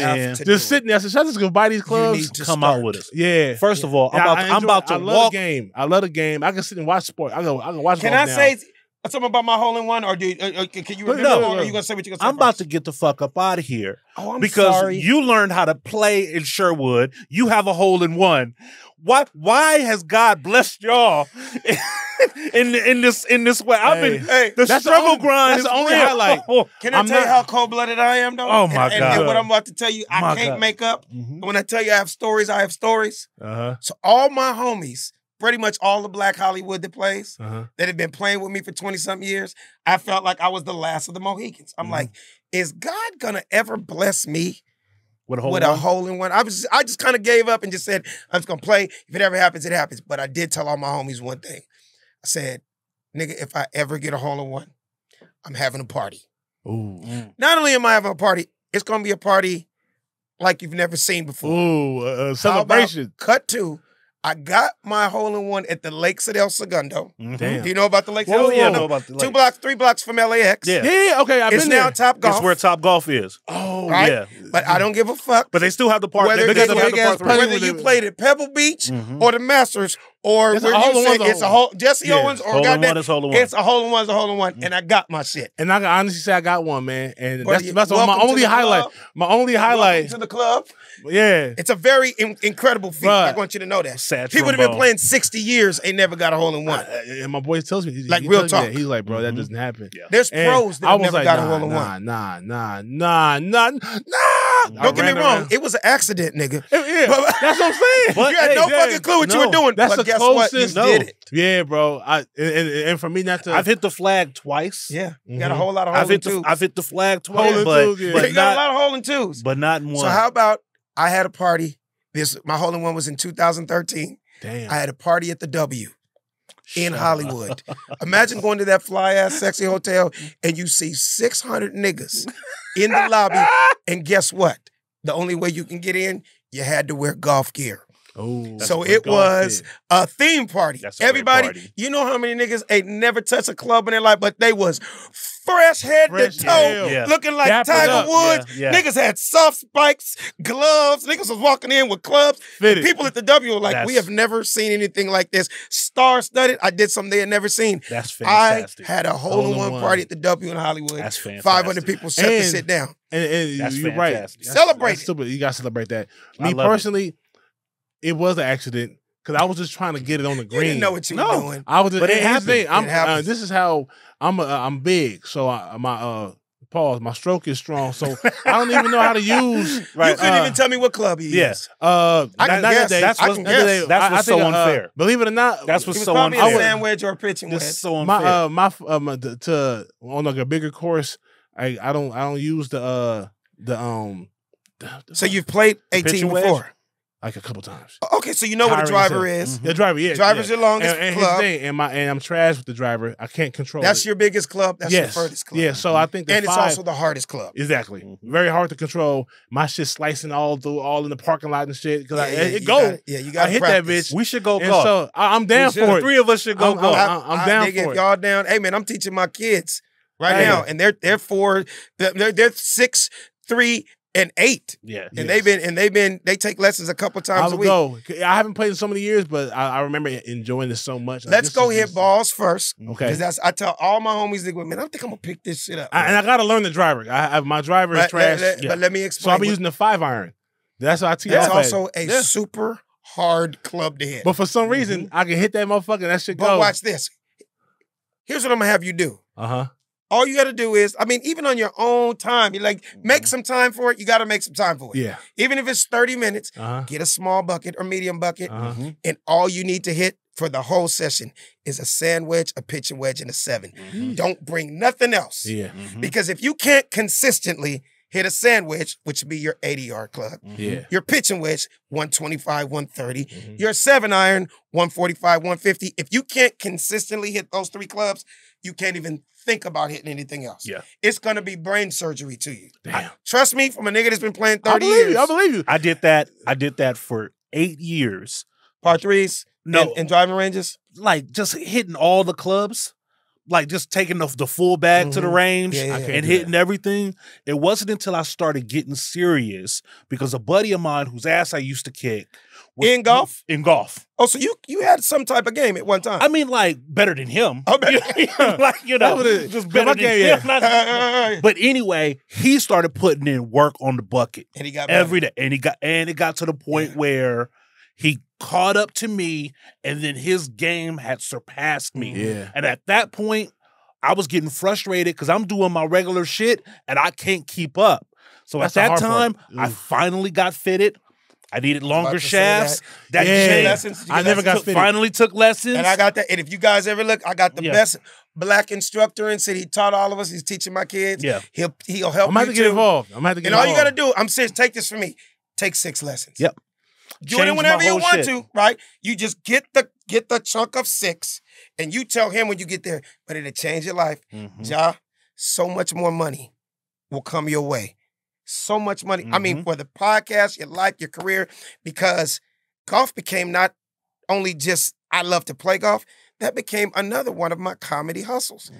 Last 10, 15 years of my life, at least $100,000 a year just in hosting niggas tournaments. Because they all wanted a comedian that can play golf. This is crazy. To host. I'm just putting you up on a whole world. I love it. I'm just being totally open with you guys. I don't think I've ever said this before, That's but dope. Every single tournament out there, the whole purpose is to raise money for whatever your foundation is, right? Right. They need a comedian to host the banquet. This is crazy. People for years have been calling me the Black Bob Hope They've been calling me the Black Jim Murray. Like, white guys that are funny, but they're not pros, but they really can play golf. Damn. Like, as silly as I am, nigga, everybody knows that nigga Alex can really play. The Inglewoods, let's put some money on the table, let's go. Like, I really play. Yeah, right? See, so it's a host thing, and then what happens is almost everything out there is sponsored through the golf world. If you, I want to make sure I say the correct name of your podcast. BlackBusters. The BlackBusters Open. Yep. The BlackBusters Golf Tournament. Blah, blah, blah. You're going to find out Mercedes, such and such, McDonald's, Wendy's. They all want to be a part of anything through golf, because golf is the common denominator. Golf brings all worlds together. Yep. I have met almost every single superstar that I grew up watching on TV. Golf course. I'm friends with them all now through golf. Damn. Golf has opened up every door. One of my craziest stories. I'm sorry, I know I'm long-winded. Nah. I'm using this shit. One of my craziest stories was, I'll never forget. So remember I told you, all of a sudden Will at a club, now we're playing. I ain't even took lessons yet, and this nigga brings me out to Sherwood to play. He just goes, come meet me tomorrow morning. Can you play tomorrow morning, 7:30? I'm like, I'm there. I said, who we playing with? He goes, I got a couple of guys. So we get on the first tee box. The foursome is Will Smith, me, Joe Pesci, and Wayne Gretzky. Come on. Shut up, That's man. crazy. Right? So we get there, and we're on the first tee, and Wayne Gretzky looks at Will. He goes, Will, can your boy play? And Alex, he's like, oh, he's all right. I've probably been playing 6 months now. He's like, oh, he's all right. He's like, Wayne goes, okay, cool. Is he in on our game? And Will was like, ask him. He's like, Alex, you in on the game? I was like, oh, what y'all playing? He's like, 5 a hole. I was like, I got you. Will, his knees buckled. He hit the ground so hard laughing. I was like, nigga, what are you laughing for? He said 5 hole. I said, let's do it. He was like, that's 500 a hole. I was like, nigga, he's Will Smith. Right. I'm Alex. It's called the Fresh Prince of Bel-Air, not the Fresh Prince of motherfucking South Central. Right. Like, I don't have that kind of game. Damn. And when I said all that on the first date, it just like broke the ice. They all died laughing. I was like, really? Like, I don't have that kind of money. And now you can have some fun. No way. I'm not good enough to bet yet. Right. Any of that shit. I'll be his caddy. But so then long story short, so now we're laughing. Joe Pesci's laughing. So like on the 11th hole, Joe Pesci just goes, oh, you think you're funny? You think you're funny? I'm funny too. Yeah. I got a funny story. So he goes, so we're like, all right, let's hear your story, Joe. So like a week before, Joe Pesci brings Jack Nicholson to Sherwood to play. They're just friends. Brings him out. Jack Nicholson loves the course so much. He comes back the next day by himself. He's on the tee box. He's about to tee off. The marshal comes up to him. He's like, oh, hello, good morning, Mr. Nicholson. Good to see you. What member are you playing with today? Yeah. And Jack is like, I'm not playing with a member. He's like, well, with all due respect, you either have to be a member here or you have to be the guest of a member. And Jack Nicholson goes, well, how much is a membership? And the guy goes, $275,000. He drops his club, walks into the pro shop, writes a personal check for $275,000, walks back to the tee box and says, now beat it. You're bothering the members. Damn. Jack Nicholson. That's not a gangster ass story. Man. That's a crazy. That's just story. one of the many stories. I'm sure. I have with people I had never in a billion years would ever thought I'd be hanging around. And at the end of the round, after hanging out with them for 4 hours, Alex, what are you doing tomorrow? Yeah. You're fucking hilarious. I realized when my boy going to the courses with my boy, the random people. It's like this Asian guy who was like over there by the LAX, I think he's a pilot or that retired. Kind of that kind of shit. Yapered up. Super, and he just became so cool with my boy. He would call him, hey, bro, you going up today? Let's go play. Let's go play. Because it's 4 it brings hours. everybody together. It could be Wayne Gretzky can look at you and be like, I don't know this guy at all, but he's on the course. And the end of the story is, we're friends now. Out of those 4 people, I had the least amount of money. Right. My pocket, my account, everything. But for the fact that I'm here, they call golf the great equalizer. Because it doesn't matter if you have $1 billion, you have $1 trillion, I have 20, he has 30 in his pocket. For this next hole, let's just say the next hole, we all trying to get that little white ball, 125. It doesn't matter. And what happens is, when they see you can play, and you got some personality, and you're a cool guy. Well, let's exchange numbers. Next thing you know, you have a Fortune 500 billionaires. Yeah. If you looked at my phone, you'd be like, how does he know all these people? Yeah. Golf. Because you spend 4 hours with a guy. Period. Right? Yeah. That's why so much business gets done. Yeah. Because like if you're trying to get to know a client and you take him out golfing, and if he's a drinker, cart girls coming, but you find out everything. Is he a liar? You find that out. Is he a cheat? You find that out. Is he an asshole? You find that out. There's times I play with people, and by the second hole, dude, like I will never fucking I can talk tell to you that ain't motherfucker shit. again in his life. Right. I'm here. I'm gonna play, but I hope he doesn't even ask me for my number. Yeah. Right. Because he ain't shit. I can tell. You can tell who can manage their temper. Right. Right? Like, people be blowing their gasket out there, throwing clubs, breaking clubs. Yeah. I've seen it all.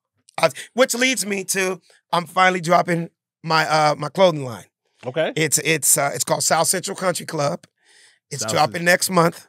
And basically, in a nutshell, the mission statement is, you can look fly on and off the golf course. Nowadays, golf gear is so fly. People that don't even play golf are buying it. Yeah. Right? Shout out to Eastside Golf. I love them. I know both of them. Olajuwon, Earl, they some brothers that are doing it big. They hooked up with Jordan, and they are out of there now, right? But I look at it just like there's McDonald's, Burger King, and Wendy's on the same corner. There's Adidas, there's Nike, there's newbie, there's room for everybody. Yep, true. And I have a story behind it. Right. I'm from South Central LA. South Central the Country first Club. thing when white people hear, they go, oh my God, South Central Country. I've never played there. I'm like, because there is no South Central Country Club. Yeah. I'm speaking it into existence to show that fly shit can come out of there. That's dope. And it could be universal. And a lot of people that don't know the story, we almost touched on it. Charlie Sifford, rest in peace, who is the Jackie Robinson of black golf. He was the first black man to ever win a PGA Tour tournament in the 60s. Chester, Washington, in the hood, off of Western, only course in California, not just LA, only course in California that allowed black players, black people. So that kind of became his country club to practice. 1964, he won the LA Open against Jack Nicklaus, against Arnold Palmer. He was one of the greatest in the world. He has one of the greatest books. He died with a broken heart because, I don't know if you guys know this, but in golf, all you have to do is win one tournament during the year and instantly go to the Masters. I don't care if it's the San Diego Open or it's the 7-Eleven Open in Texas. Fatburger Open. Fatburger Open. If you win a tournament, you go to the Masters automatically in April. So he won, and they didn't even allow him to go because they didn't want any black people there. Yeah. Then cut to Lee Elder, 1975. Finally, Lee was able to be the first black man there, but Charlie was the first. Charlie Sifford. Charlie Sifford. And who, Tiger's son's name is? Charlie. He named it Charlie because not only was Earl Woods, Charlie and Earl were friends, Tiger learned from his dad learned from Charlie Sifford. So Tiger's idol as a kid was Charlie Woods. At a time in the 90s, you think there was some great Calvin Pete and some great brothers, but there really was no blacks to look up to. Right. But all that to say, it's it means something to me because it's where I'm from. Yeah. Never in a billion years. I passed that course every day of my life. Yeah. I would have never in a billion years thought about playing golf. I didn't start till I was 30 years old. Yep. Right. But I'm just trying to shine the light like some fly shit comes out of South Central. So South Central Country Club, it's coming soon. Yeah.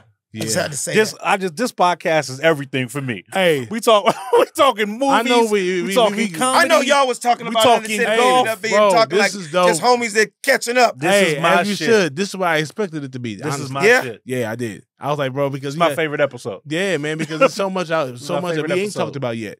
You know what I'm saying? So no, about you, about me personally. Here's the thing. But my wife's dinner's not going to be ready till like 9 o'clock, so we can talk some more if you want. She's cooking tonight, but I told her I'm coming to fuck with you. She's like, I love Big John. I remember we did a sketch at your crib. Absolutely. You're so funny. And that jet life still is one of the biggest ones too. Some bomb-ass food, bro. She can cook her ass off. Delicious. That's why I'm in the gym 4 days a week where I need 900 pounds. Man, I understand. Gumbo for breakfast, baby? God damn. Gumbo. Gourmet gumbo. Man, I heard these internet chicks can't make gumbo.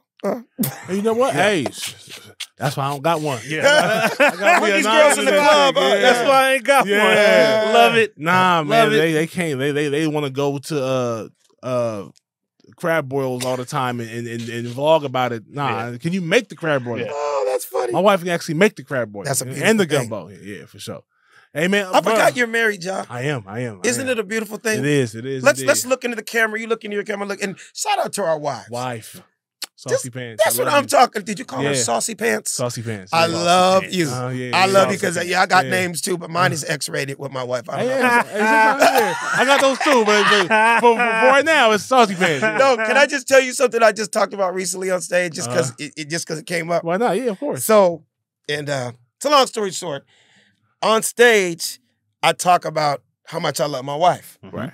And I know, and sometimes when I bring it up on stage, the crowd looks at me like I'm crazy because I guess they're just not used to seeing a black man with a mic in his hand talking about I love my wife. Facts. Most time you see a black man on a mic on a stage, he's talking about the bitches, the hoes, because wifey is that's not triple platinum hits right now. Right. You know what I mean? Right. You're not gonna hear a hit song called I Love My Wife right now coming from the black community. Right. It's unfortunate. Back in the day you would. That's back in the day, but nowadays. Hit.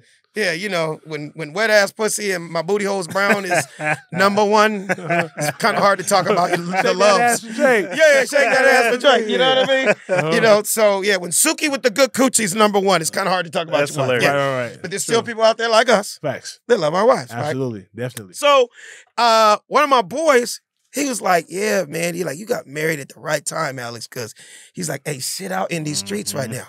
He said it like that, right? But it's funny is, he's not a pimp, but he talks like a pimp. So he's like, hey, man, ain't nothing in these streets but cold feet and a whole bunch of street meat. Yeah. That sounds like some pimp shit, right? Like that. Right. You feel me, right? So then when I say there's nothing out in these streets, there's always girls start getting into little chatter in the room, like, oh, I know. It's shit, it's internet shit. I'm sick of it. It's bullshit, blah, blah, blah, blah, blah. And I say, yeah. So I say, are there any single people in the house? It's always, right?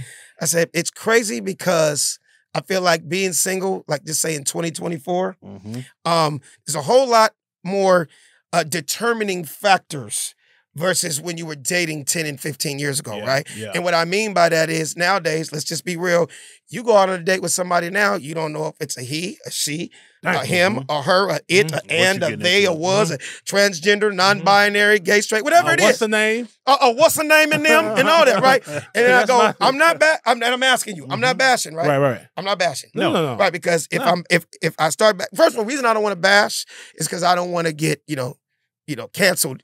Of course. During this show. You know what I mean? And fuck around, your following, Netflix, turn off your power. Yeah. And now we can't do this bashing. Shit. Not bashing at all. There's no judgment. Right. All I'm saying, the point of this whole thing is, all I want is honesty. Yeah. We cannot work from lies. We got to work from the truth. And what I mean by that is, so if this day and age, like if I was going on a first date, I need to see 4 pictures. On the first date, I need to see a baby picture. I need to see a picture when you were 10, a picture when you were 21, and a picture from last week. That's great. All right, and I need hard copies. That's hard copies. Okay, I don't need nothing that can be filtered, digital, altered. I need nothing digital. I need the hardback picture from your mama's hardback photo album. The date on the back, with the date on the back, print it on the back. Yeah, exactly. And I say, fuck your Instagram timeline. I want to see your lifeline. I want that picture you took from this.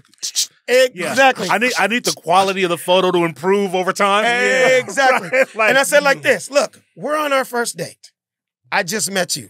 I have no reason to think that you're lying to me, right? Right. If you tell me that your name is Tamika, nice to meet you, Tamika. I just want to make sure you was never Tommy. You understand? Yeah. If you're telling me you were 1/3 Puerto Rican and another third Jamaican, I just want to make sure you were never a quarterback. That's what I want to know. Because if I see a picture of you doing the Heisman Trophy pose in '98, bitch, this date is over. Damn, that shit is terrifying. And then with these filters now, right? Damn. Chicks are doing these fake ass filters, but they're instant filters. Yeah. Right? So it's a form of a lie, right? Think about that show that's been on MTV for 10, 15 years. It's called Catfish. Yeah.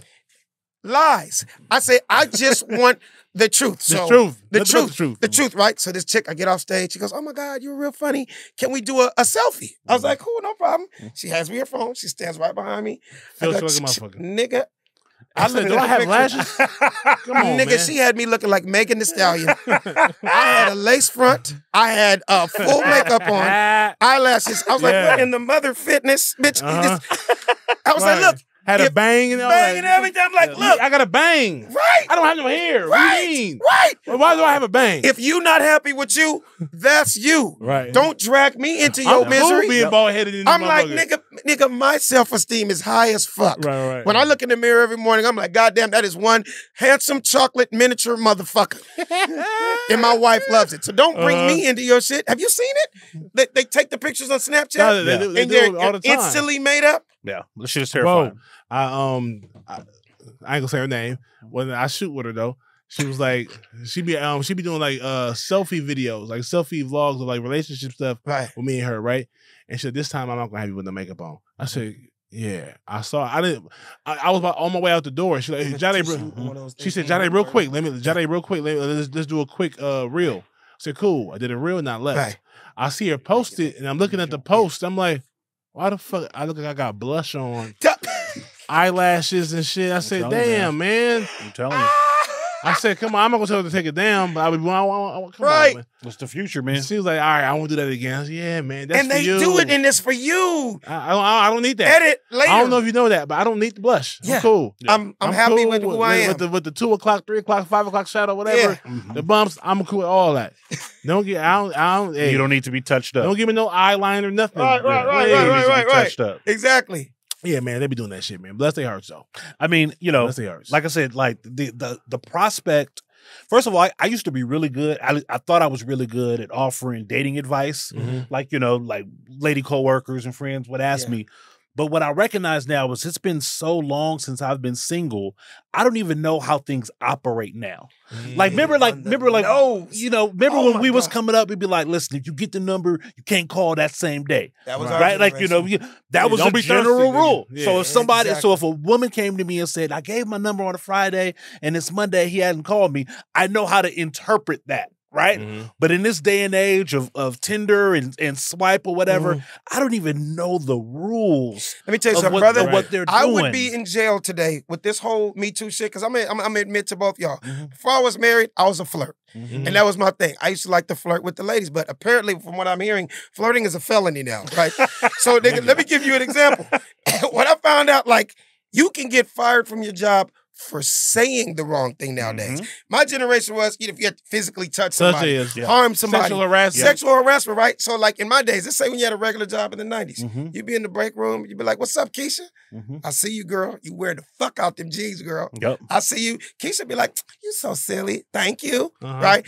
Nigga, you tried that today. What's up, Keisha? You looking good in them jeans. Like, excuse me, is that sexual harassment? That's HR. Do I need to call HR? That's HR. No, I was just saying you look good. So you bitch, first of all, we both work in the drive-thru with Wendy's right now. HR ain't coming to help you. We can't get extra ketchup. Right, yeah. So we charge 25 cents for mustards. For honey mustards, this is my bucket. You know what I'm saying?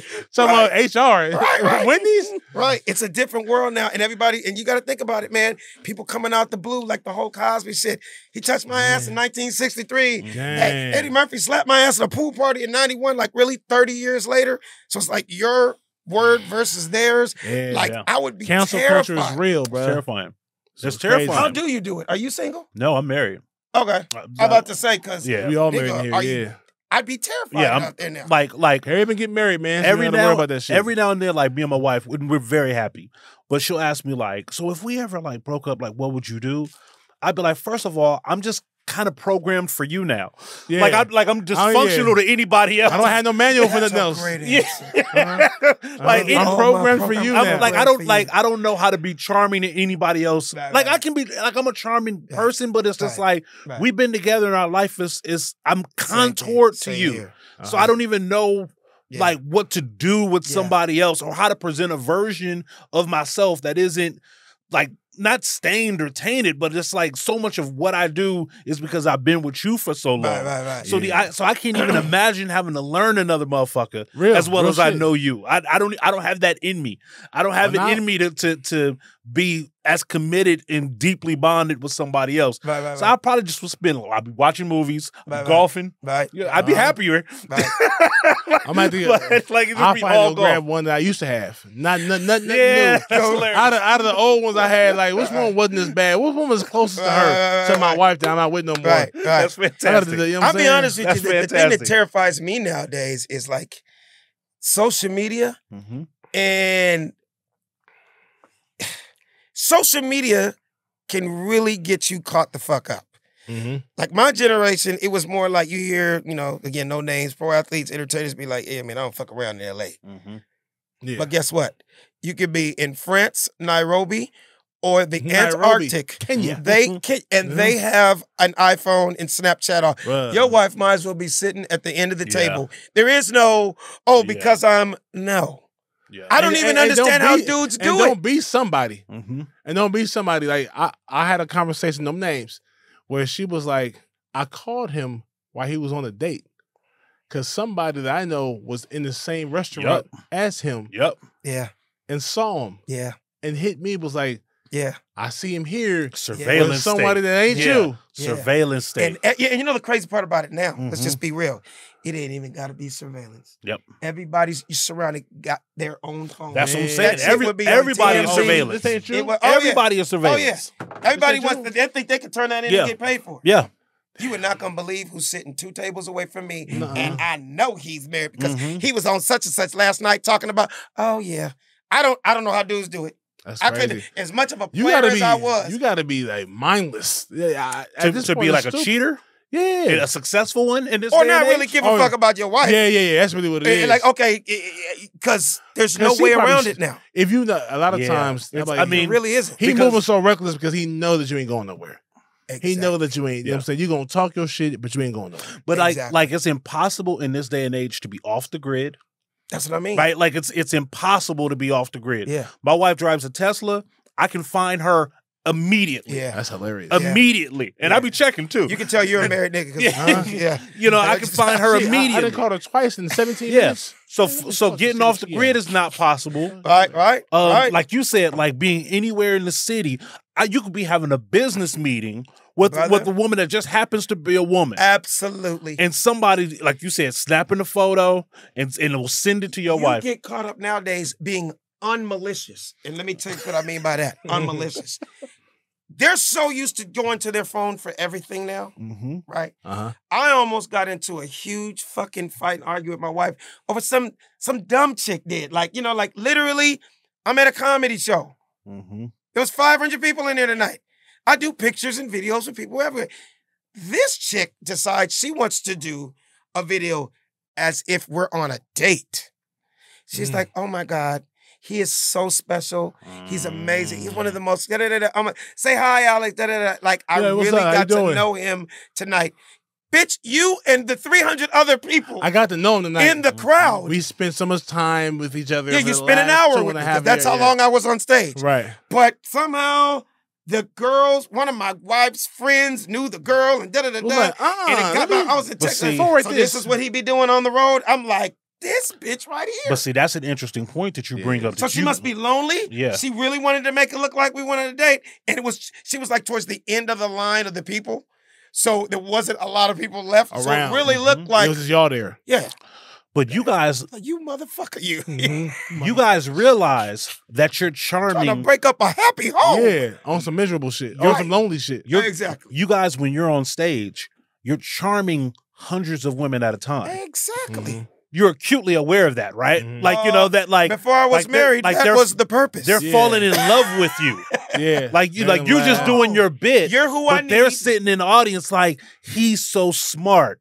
He's so funny. He's so bringing handsome. Joy and laughter to everyone in this room. That's a dangerous. I wonder what he's like by himself. That's a dangerous elixir. Right? Like, recognizing that, like, numbers galore. You get off, man. And you guys can see it in the crowd. You can see the eyes. You can be like, she's in love. Of course. My first experience was the first month. I used to do the Comedy Union every Monday. Okay. With Memphis Will. Yeah. Shout out to Memphis, man. Yeah. And Brandon Wiley. And my first week, my first month, I experienced that. I got off stage, it was over. Yeah. Numbers. So easy. You know what I'm saying? So easy. And I had 5 minutes. I did 5. Yeah. It was a funny 5. Imagine being a headliner. Man. Yeah. I'm nobody. I've been doing comedy 25 days. There's nothing like laughter, brother. Yeah. They all, that's fast. The one thing, I always say, that's one thing every woman on God's green earth has in common. I don't care what, if you ask 20 women in there, what do you like about a man? Okay, they're all gonna say different things, but one thing I guarantee is gonna come out of every single one of their mouths. Yeah. Can he make me laugh? Is he fun to be around? And that's humor. What we do. I think it trumps good looks. Oh, yeah, of course. Yeah. Nigga, I'm a midget. I can't tell you how many millionaires I took. Just wanted to make sure we're on the same page. Brother, there was niggas in Marnie and my career, they pulled up in Bentleys and helicopters, and she left with me in my 89 Ford Escort. Dang. Okay? Because these jokes trumped help the nigga poke. Trumped what he fucking did. Jokes to help the poke. Come on, man. One last thing before I go. Here's another thing. This is crazy. This is how I knew I was maturing as a man and as a married man. And I can say this. I think I've told my wife this story, but fuck it, I can say it. This is how I knew I really matured. I'm in a club. Maybe been married a year or so. I'm in Dallas, and the dude told me we're doing an after party. A lot of times they'll do after parties for the comedy club, right? I'm thinking, cool, right? He's like, yeah, man, they're going to be out there. It's going to be great food and da-da-da-da-da. This nigga didn't tell me that the after party is at the strip club. Yep. I guess it was the week, circle. Whatever, that, what's the one, the big giant one in Miami, King of Diamonds. King of Diamonds. Right? Nigga, it looked like a mall. It's an extraordinary time. The strip club the size of a mall. Yeah. Right? That's ridiculous. So, it's the biggest one I've ever been He goes, yeah, we're VIP and everything, man. I was like, okay, cool. I'm like, my wife knows, she's been to strip clubs with me. She knows the whole Players Club story, and everywhere I go, it's blah, blah, blah. Nigga, we get to the VIP, and 23 butt-naked chicks. Put it this way, I almost left pregnant, nigga. Like, they almost raped me. Oh, my God. Yeah. Every single one of them, come back to why I'm here today, their favorite movie on the planet. Players Club. The Players Club. Oh, the reason I've been watching it, I saw Players Club when I was 5. I was like, and your mother fucked you up because you're on the phone today. I don't know if that's good or not. Right. You missed the message. I watched the Players Club because I was 5. Timing is the reason, right? Yeah. All of a sudden, missed the message. They're all asshole naked. Can we get a group photo? I was like, not naked. Yeah. You better go put some clothes on. When I tell you, the promoter and all the dudes with me, nigga, I've never seen them laugh so hard. They thought that I was joking. I was like, I'm dead serious. I'm done. I have a wife. You gotta put your ass. See, like I can't take pictures asshole naked. That would be. What am I gonna say? I was drunk out my mind. I shouldn't have been. I was doing drugs. I don't do drugs. I didn't know they had. I didn't know they had their bottoms off. It's a whole 20 of them. There's no good with their ass out. There would have been nothing. And she's like, I can't believe him. I was like, so I'm gonna walk out right now. I walked to the bar. We hang out with some other people, and when they finished, we took a picture. But I'm like, I knew I matured as a man. Because that would be. Matter of fact, you sit on this thigh. You sit on another thigh. You sit somewhere else. Oh, back in the day, let's take these pictures at my hotel room. Yeah. Let's do a private shoot. That was me as the single little midget.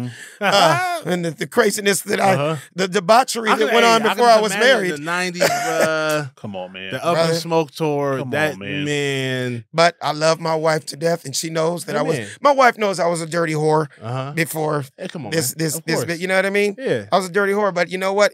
She was the best thing that ever happened. But what's great is it gave me a lot of stories to tell. Boom. Of a lot of comedy. Yes. And shout out to that Dallas strip club where we took clothes when everybody had to put on their turtlenecks. Boom. And their jeans. Club Onyx? Yeah. No.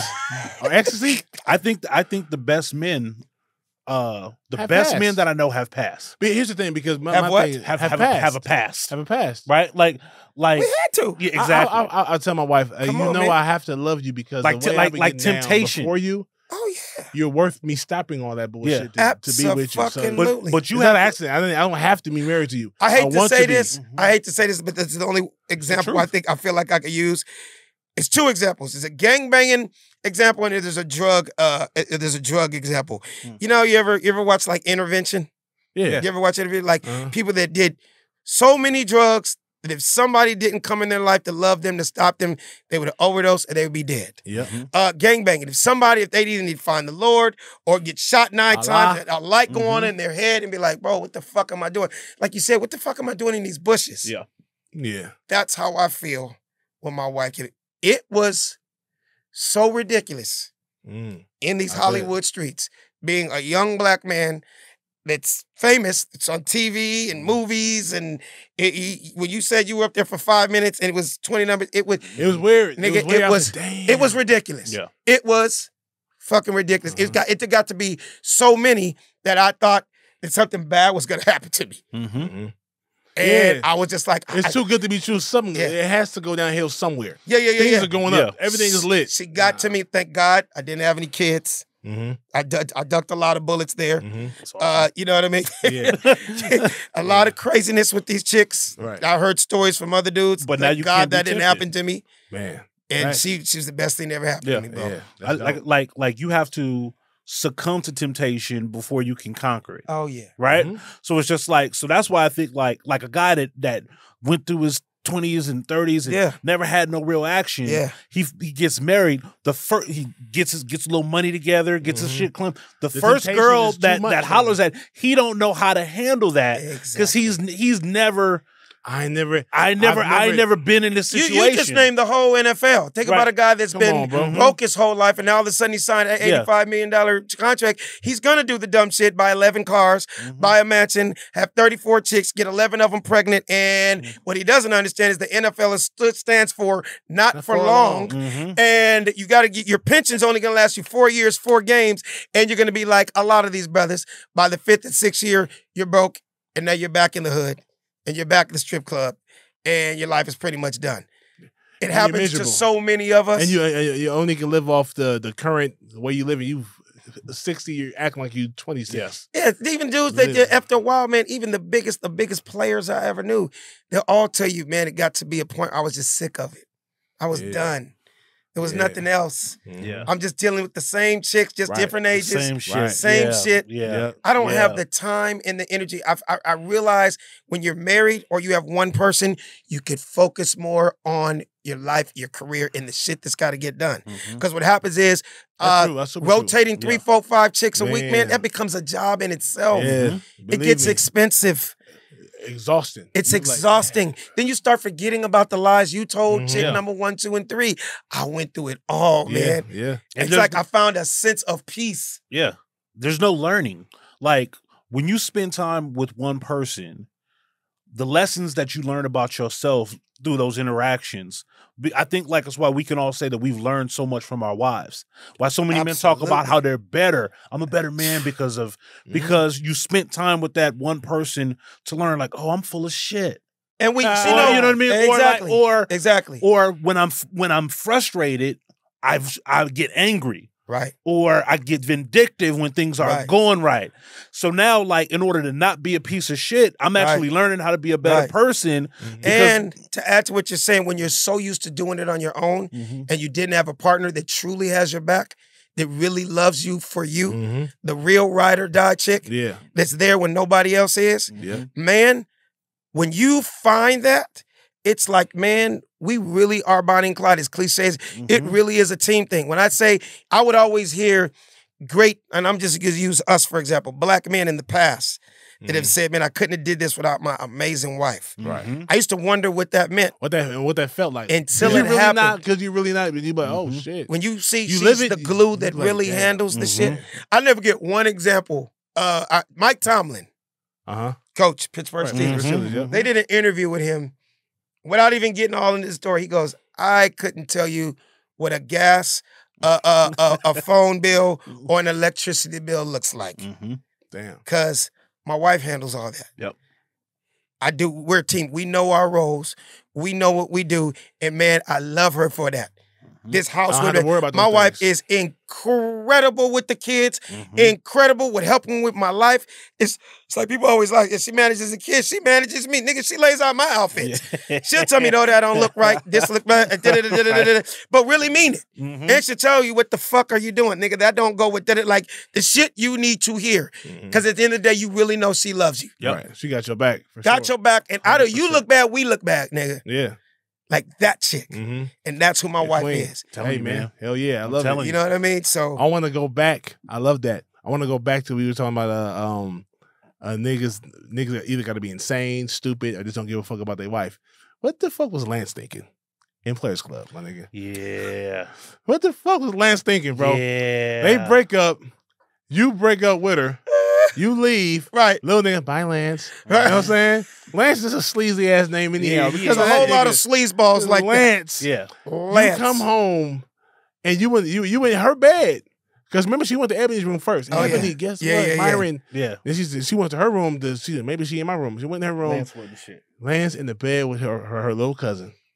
You know how many sleazeballs are out there for real like that? And that's why the movie hit so real. It hit so real. We touched so much. And what's crazy is, it's crazy hearing two dudes talk about how it hit you like that. Yeah. Do you know, I'm not exaggerating when I say a generation or two of young ladies, unfortunately, the reason they're on the pole to this day is because of the Players Club.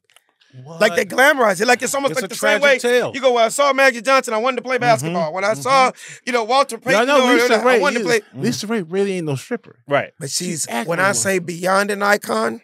Oh, yeah. So people in that world. Bruh. Man. Crazy. Me personally. She's the Pam Grier of our generation. Of what course. Pam Grier was in the blaxploitation movies. You know what I mean? Diana. Diamond. But, I was a Ronnie guy. You like Ronnie, huh? Shout out to you Chris like Ronnie, huh? Man. Ronnie. We all became great friends too. Ronnie was a gangster. So my question, Chris Wilson. Shout out, Chris, if you're watching. I was friends with all the ladies back then. As you should, yes. Sure. I was friends with all of them. You're my favorite, Cristal. I love her, and she actually had the coolest personality, but she was the gangster bitch. She was a gangster. And just like we're talking about the way we grew up, there's always the gangster bitch in every strip club Ronnie. too. Yeah, Ronnie. They got the Glock in the purse. Yeah. You know what I mean? Like most people take their money and go shopping. She's buying bullets along with thongs for facts. And Bath and Body Works. Bathroom smelling like cucumber melon. But her Glock smells like cocoa melon. Hilarious. Yeah. Her handle. it's a little slippery. Fruits and berries. Right. Juniper breeze. Right. So, Lance was crazy as fuck. And then decided, now you're going to talk to me, let me explain myself. What? How can you explain, my nigga? Yeah. You know what I'm saying? So, nothing to explain. Back to the whole, so, speaking of... rest in peace, Charlie Murphy.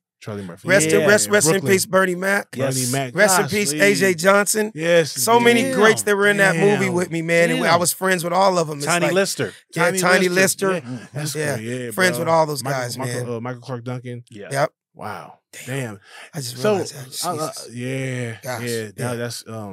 yikes. Jamie Foxx was in that movie, man. Jamie was in it. That movie. Oh, you entrepot niggas. Welcome to the Players Club. But this scene, we had fun shooting the movie, man. We shot that in Chatsworth. Everybody thought it was. When I go to Atlanta for the last 27 years of my life. Was that the wet spot? Wait. Y'all shot that in the valley? Deep in the valley. Yeah.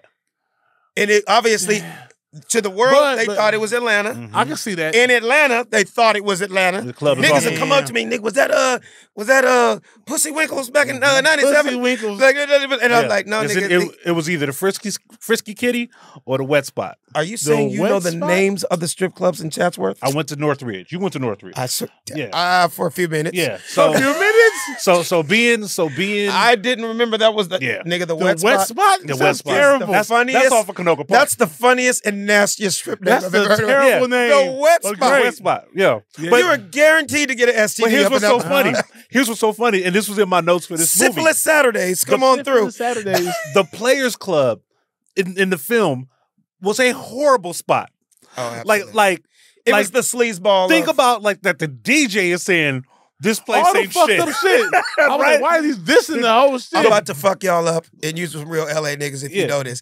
Even when we shot Players Club, the first thing all us LA niggas were like, fucking around with Ice Cube, you're like, you got this from being at the First King, huh? The First King. The First King? Yeah. And right across the street was the Barbary Coast. Barbary Coast. Come on now. So basically, when Cube casted me for this, when I read the script, I was like, nigga, this is the Barbary Coast and the First King. He was like, yay. And Barbary it was. Coast and the First It was, King. that was the West Coast version. Oh, yeah. Of Atlanta. But, yeah, man. Hey, couple of hot takes real quick. Uh-huh. So, the Players Club was a shit club. Even the bartender was like, it stinks back here. Right? Right. So those are the best clubs, bro. The hood clubs. And the lemon pepper wings are off the chain. Fire.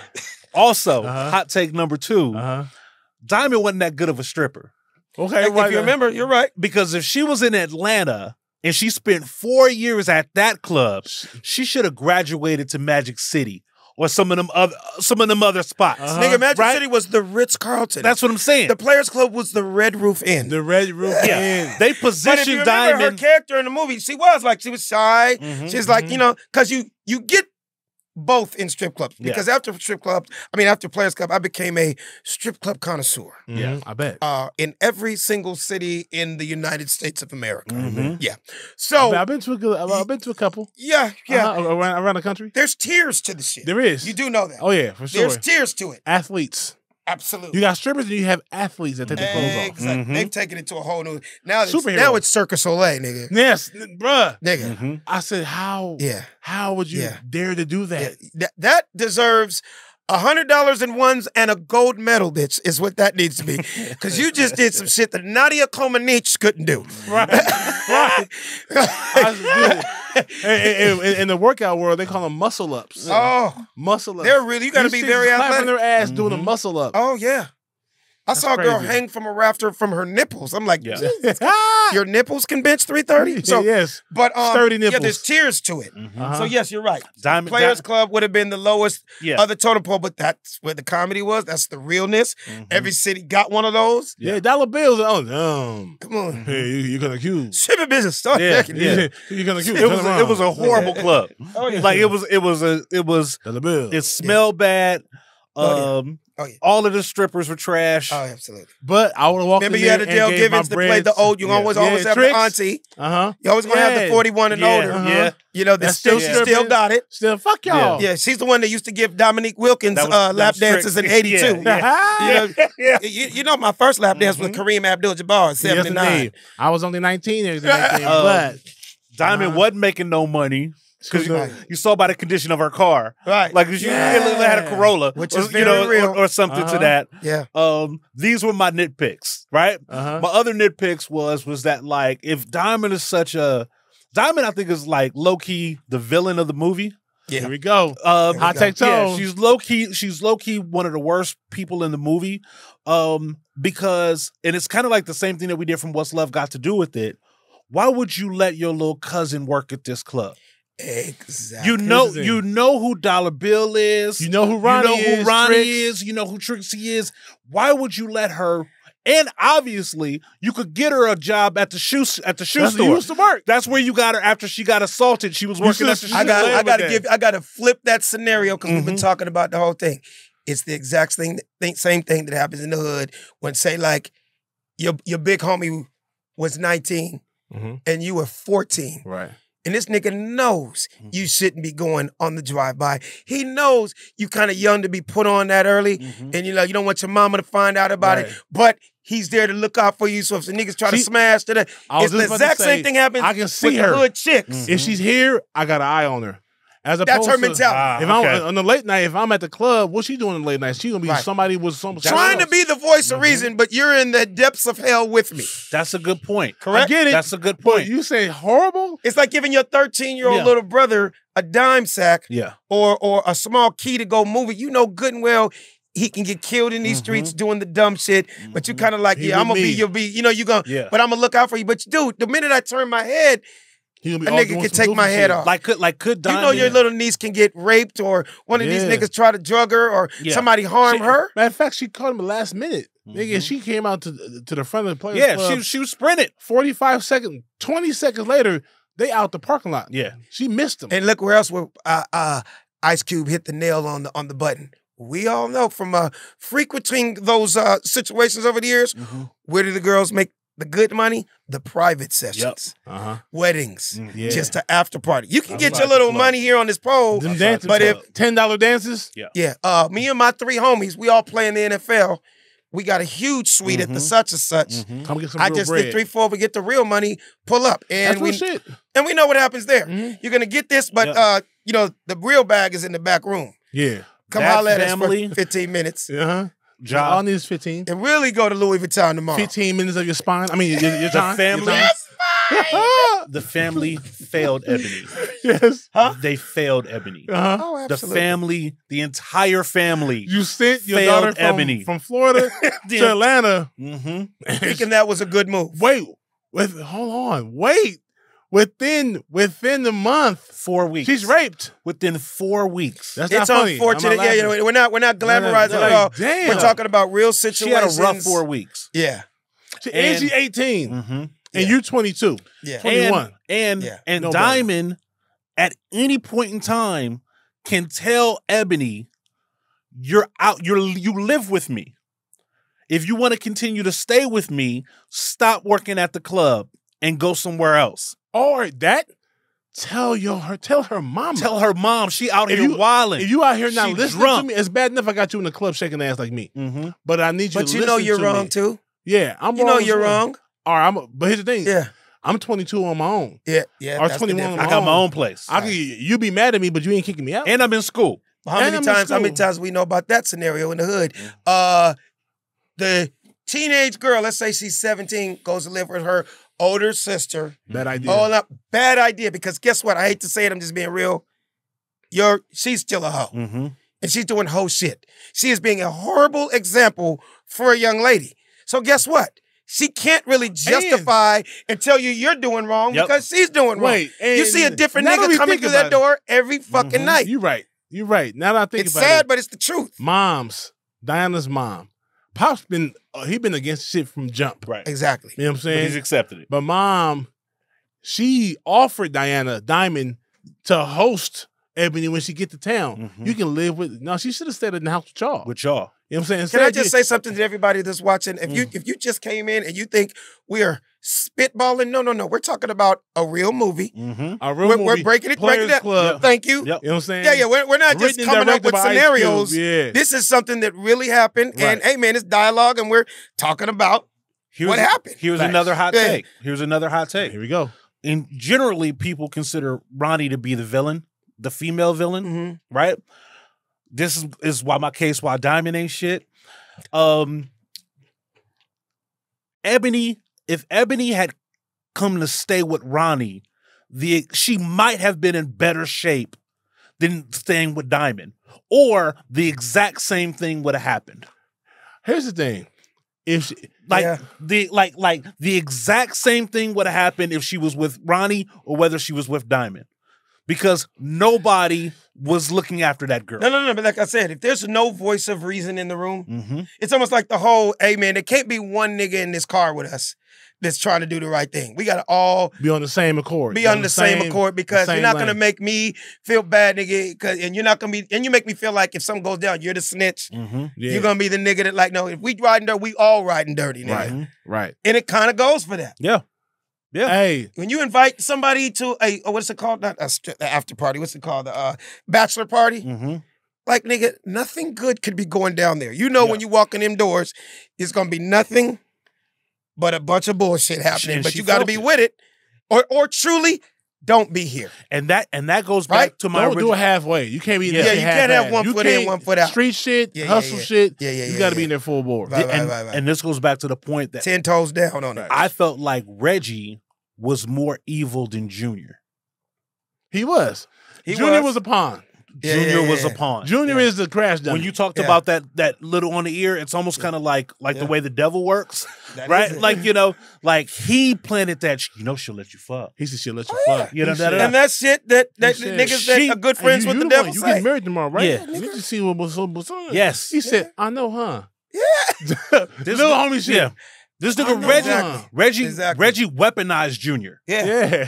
He lit the fire. He weaponized Junior. He fueled his fire with more fuel. Yep. Right. Knowing good and well a nigga like that is gonna be real easy. Yeah. To like go jump off the deep end. They was hound dogging in there. And then last point. And everybody in that party was a bitch ass nigga. Everybody. Everybody. Except Clyde. Clyde didn't know. Clyde didn't know. Remember, I left the party, nigga. I went downstairs and was like, smoke on some of that bankhead. Why everybody leaving? Right. What's up? He was like, remember, I was like, where the hoes at? Yeah. Reggie was. Everybody else, they were all busters, nigga. They were all busters. They heard. Bro, if I'm assuming if it's a bachelor party, all these niggas in there is close homies, cousins, some groomsmen in there. Yeah. Some groomsmen in there, bro. Nah, I'm not letting you. But you know what? A lot of times in them hood situations, sometimes niggas could just get invited. It's not necessary. But still, now most of the time, it should be your best friend. It should be just the homies because we all know, hey nigga, what happens here stays in here. Because when you let extra niggas in, that's when it goes all bad. Yeah. So a lot of times, let a nigga like Reggie in. So hilarious. A lot of times I have everybody's in there to fuck. One nigga's there to make love. Yeah. There's always that nigga too. Hey bro, you been there? Nigga with candy and flowers. Where's the young lady? The young lady. The young lady arriving. Flip? You talking about the flip? Yeah. When is the young lady arriving? Christina. No. Today her name is Flip. That's what do you hilarious. have a guitar for? I was gonna. It's a song. That's hilarious. I was gonna try it on her. See I was like gonna try. She it might get her. Nigga, is that a ukulele, nigga? A ukulele? A banjo? But homie from Best Man though, he found his wife there though. Right. Oh yeah, he did. He did. There's some guys that are out there. Merce found his wife. Now we're stepping back into the NFL and the NBA. Yeah, I got a ton of stories about that shit. You know, without niggas that can play real good. Without mentioning names, there's a whole lot of guys when they come to certain cities, they get caught the fuck up. Let's just say 3 cities. Let's say New York, LA, Miami. You're a nigga that you're a middle America type nigga. They ain't really experienced what we call dimes. Right. Because remember, what an LA nigga calls a dime, in Memphis, that might be a hot 6, nigga. Yeah. You know what I mean? Tallahassee, Florida nigga, what he considers a bad bitch. A LA or New York nigga, she's not even 8 2/4. She's regular as hell. You get what I'm saying? And I'm not knocking dudes that's all they know. You get what I'm saying? Yeah. But what happens is a lot of pro athletes that get on these teams, remember, they're the rookie. That might even be the dude that gets all the money. Only a real one would pull the young dude to the side and be like, you know, like, let's say, like I know I would do that. Yeah. Like Ja, okay, let's just use this scenario. Ja, you the new nigga on the team. You the rookie. Yeah. You balling out. We stepped out tonight. We went to a club, and I see the chick that you on. I can see you on it. She's not just, you really, you know, you're liking her. You're feeling her. Because you just met her. I gotta go up to you. I've always been that dude to be like, John, just so you know, I'm not hating in any kind of way. That shit happened in college. Just to let you know, the freshman, I know 11 niggas that have been up in that. You get this. Niggas need to tell them that. Because what happens is, dudes come to these teams, again, what happened, and end up marrying them. Wide open. And like, that's my boo. And like, nigga, I don't care what happened in your little talk. Of course, he's not going to tell you about the NFL All-Star Weekend last year, the NAACP party, the homies pool party last week, Chris Brown's video, and the such. I saw it. Halloween. Yeah. I'm not saying, I'm saying this because I want to hit it. No, nigga, I know. I'm not lying to you. I'm looking out for you. She's a professional. She's a professional too. Oh, absolutely. Right? Like that. Like we live in the city of that. I remember I went to the strip club one of the first couple of times I went and got separated from my money. What do you mean by that? That is so funny. And I got separated from my money. What does that mean? That is funny. Meaning that. What does that mean? I got to thinking, I think she really likes me. Oh, in a club? In a club. Oh, I feel so sorry. Right? But it only took me one time. The next time I went in, I remember I wrote it. Were you in high school, nigga? I was in college. Like, I was in college. Okay, yeah, because you're young. But I was like a freshman. I was young. about to say, please don't tell me this was when you were grown. No. Okay. And I remember I wrote on an index card the next time I went, she doesn't really like you. Oh, before you went in. And I put it right next to my money as a note to myself. Nigga, you are funny. Right? Like, yeah. And then hey, Peaches, give me 1 second. Yeah. She is not like, okay. Sorry, Peaches. Bitch. Yeah. You read your notes like, I'm not going to call her bitch. Because they are professionals at making you feel like you are the only person in the universe. How do you think they get their money? That's what I'm saying. A good stripper makes you feel like you are she is the love of your life. And guess what? She wants you to come tomorrow. Every week. And become a regular. And you know, she starts calling you. You call her whatever her name was. She calls you one of her clients. Yep. Oh, I know the whole game. Yep. I've seen it happen. You are one of her. She expects to see you every half hour on Wednesday between 6 and 8. She's Lance. Lance. Lance. He knows her schedule. Falling in love. You usually don't work. Yeah, Myron. Myron. You usually don't work the day shifts. This nigga knows my shifts. Yeah. I know you want to go in there with Luke, don't you? No, yeah. Right. I'm gonna be out here with you. Right. That nigga followed her through her. That nigga followed through her gated apartment complex. I mean, he hopped the gate, nigga. Yep. I always follow you home to make sure you get home safe. See. She said, what? And it didn't help when Usher came out with his song, Don't Mind If You Dance on a Pole. Yeah. That'll make you a I was like, nigga, it does. It does. It does. That's kind of like exactly what makes you. And it empowers the strippers. We love you, Usher, but that was one of the funniest songs ever. Because you heard Usher. We're not hoes. We just out here trying to get this money. Remember in the song, you talk, I'll wait for you to 4 o'clock in the morning when you get off. Yeah, I remember those days too. The beat down. Yeah. But it's not a romantic. But there's a whole community that don't care. Right. I feel like this new generation. Yeah. It's like amusement park shit. Like, it's a badge of honor, you know, to do it. Our generation, I'm gonna be honest, I just had this whole talk just recently.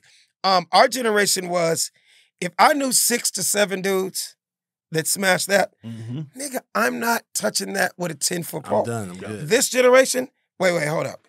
I need you to just play this out with me, Jay. What's that? Tell me straight up. Now flip it like I did you.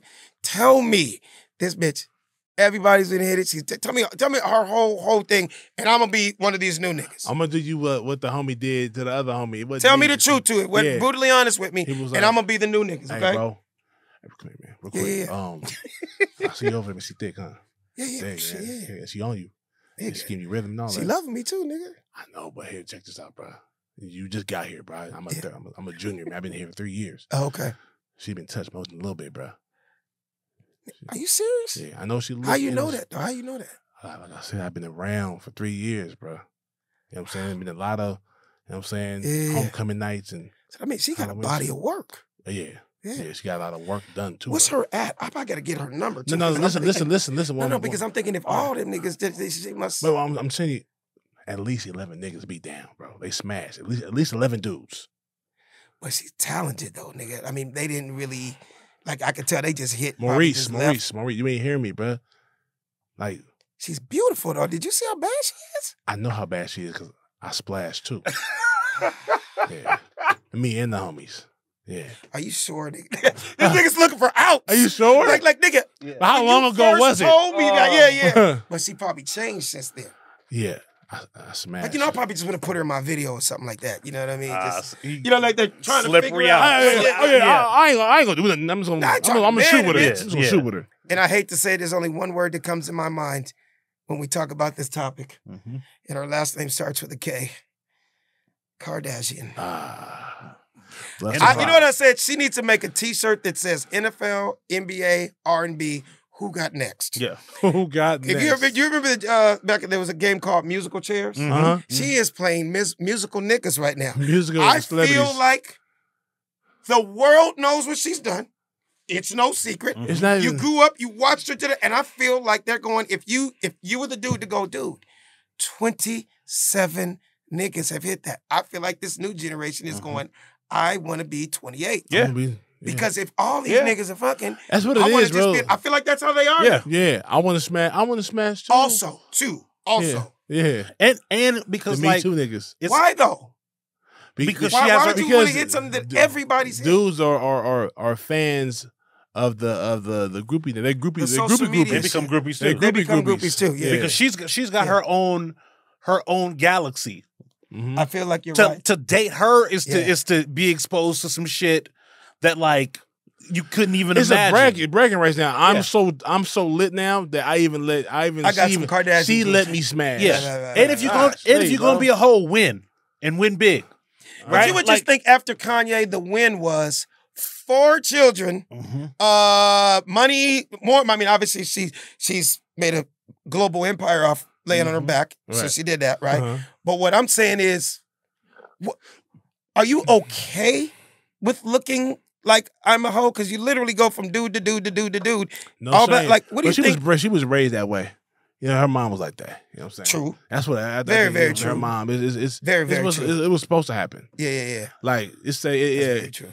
Imagine some niggas like some dudes gangbang because they dads gangbang. They mamas too. So you're saying being a hoe is hereditary for her? Yeah, it's passed down. I'm saying it's a hereditary hoe. To connect it back to, but to connect it back, hereditary. We just came up with a new word. That's a new term. Hereditary. To connect it back to Players Club, what is Ronnie's mantra? You know, like when she talks about use what you got to get what you want. To get what you want, right? Yeah. Now we're all men. Yeah. And so this concept is, even if as much as we can think we understand it, we'll never understand what it's like to be a woman with the body to wield that kind of power. No, it's just to be straight. That little hole between your legs, that has brought down empires. Power. That has brought down countries. Valuable. It's valuable. And it's true. You really do. But I think you have a daughter? No. I got two little girls. Two little girls. I have a daughter too. And as a father, we are saying the last thing on this planet that you want to utilize for those reasons is your private parts. 100%. Right? Like you hope to be so involved in your daughter's life, you and your wife, or whatever's going to happen, that the last thing on planet Earth to get anything, I don't care if it's a car, a new house, or some tickets to a fight, you'll have to go there. Because that you want her to be like, what you mean? You know you got the pussy in there. Exactly. You can use that. Yeah. Man. Really? Man, exactly. Nah, I'm trying cool. Exactly. I'm gonna use something else. Exactly.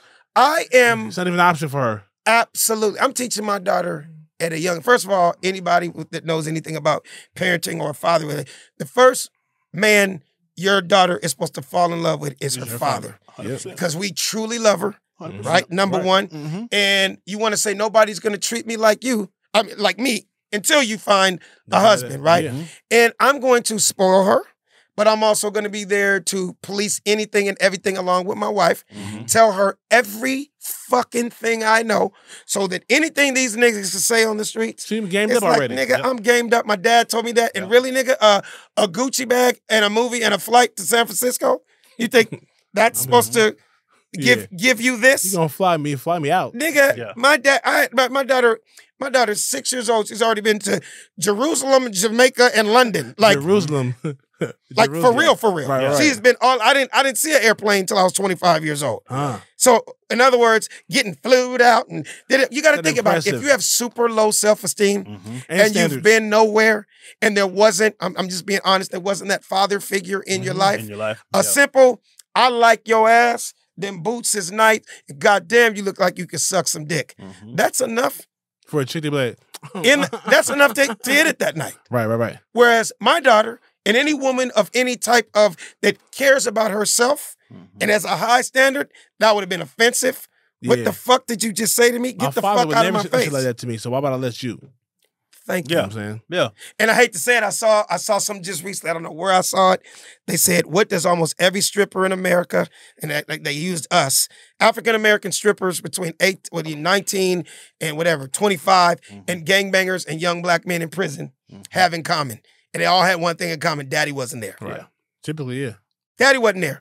And I am not knocking. I want all the single moms out there that got to be mommy and daddy. Man, you guys are amazing. Black women are amazing.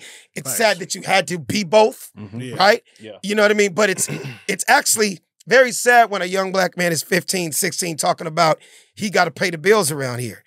If I don't do it, how we gonna eat? Now you're making dumb grown decisions at 16 years old. And at that age, the decision you make could literally, twerk and what's gonna happen the rest of your life. Now, flip side, a young lady that's already being a hoe by 17, or already on the pole by 21. If there was a father figure, somebody'd be like, I love you, queen, you're the greatest. Why would you ever? Remember, that's not even on their minds. They never heard it before. They just trying to get money. Right. Use what they want to get what they use what they got to get what they want. I'd blow that motherfucker up. Like if I found out that my daughter, you going to like St. Louis, anybody don't want to get murdered. Yeah. I got a fuck. I love that you guys really watch this movie, that you're able to, and I love what you guys do here. Yes, sir. Thank you. Because you really, really, truly break it down. I'm like, they are really breaking this shit down. I love it. Yeah. I love it. I mean, you really watch. I'm glad that you came, bro. Pause. And I want you to you might come back another time. Man, anytime you call me, brother.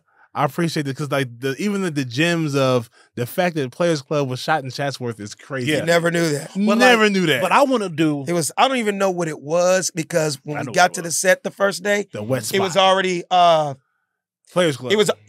Here's what I didn't know.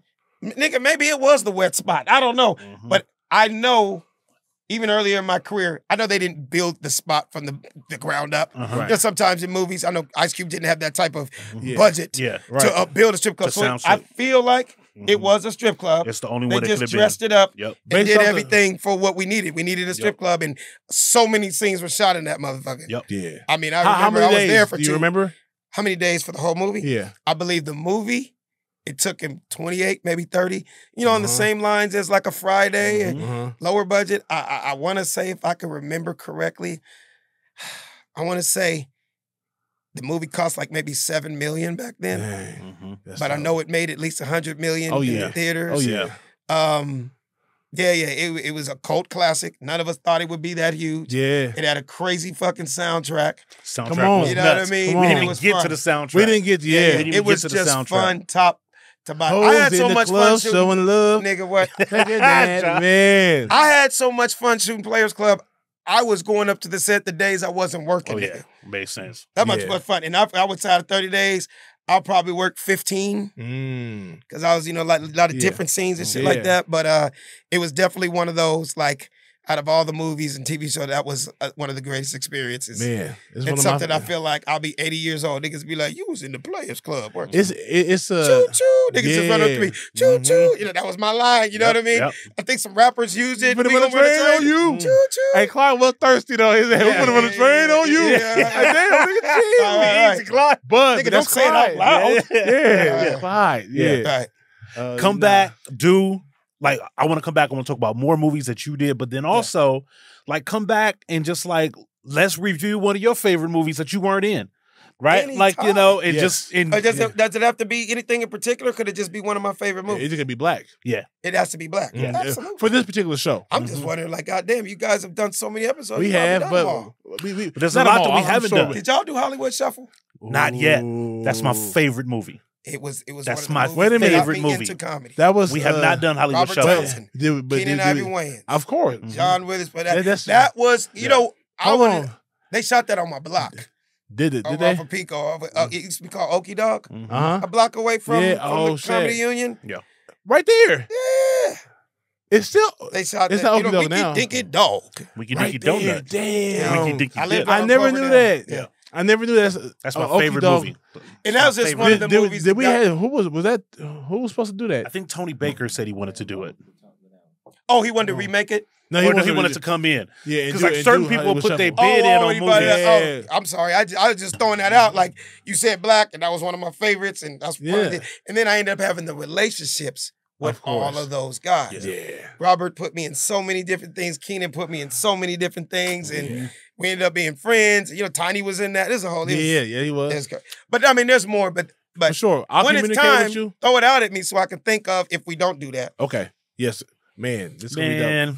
Hey, this is our I think our longest show. Yeah. And how long is your shows usually? An hour. And some was change. This? We did 2 hours. Yeah. And you don't even feel like it when we you did just 2 really hours. Yeah. Talking and having a good time. Yeah, for sure. Man. And we did, man, this is dope. I would love for you to come back. Okay. As y'all can see, this is more of a Alex Thomas review. You know what I'm saying? Which I'm not gonna lie, I wanted that. I wanted that because it's not very often I get to sit and pick the brain of a person, a legend that I admire. An unverified legend, unverified, but pre-verified. But I'm verified in real life. Yeah, but verified in real life. Yeah. You know what I'm saying? And shame on you. So I still want to pick his brain. I still want to talk to you. My wife got a blue check tattooed on her titties. Boom. You know what I'm saying? So yeah. So we'll come back again and we'll anytime. Yeah. Man. Yes, sir. Yes, sir. Like for real, man. This is like it's like. Do you guys smoke cigars? No, I don't. I do. You do. Yeah. I mean, it's like us just sitting around smoking cigars and talking shit. It happens to be cameras rolling. Yeah. With some great sound. Yeah. You know what I mean? And then you know, again, like you said, you found out stuff you didn't know. I didn't. And about you and the movie. Right. Yeah. And I hope the people appreciate it too. Yeah, hopefully I did, man. I see what you guys do, and it's super dope. The golf content's gonna go off. Let alone the movie talk that we did, that's gonna go off. But we talked about a few different things. I'll be forgetting a lot of shit I talk about until I see whatever y'all gonna cut together. I'll be like, I forgot we talked about that. Golfing. I'm definitely getting back into golfing. Yeah. We gotta do that. If y'all just come to the driving range. For sure. I definitely start there. You know? I gotta learn how to control that driver, bro. I'm gonna get it. I'm gonna get it. But we'll talk about that after camera. Off camera, yeah. Hey, this is our episode, y'all. We catch y'all next time, man. BlackBusters. Me, myself, your host, Big Jai, along with my co-host. Thin Tip and Tone. Thin Tip and Tone. Yeah, Thin Tip and Tone. Hence the Players Club, Thin Tip and Tone. Yeah. That is hilarious. And Thin Tip and Tone. The legendary Alex Thomas, man. Thank you for having me, brother. Yes, sir, man. Always, appreciate you guys. Thin Tipping. Man. Thin Tipping. It's been a pleasure. Man. Yes, sir. Always, fun, man. Catch us next time, man. Be good or be good at it. We out of here. Peace to the max.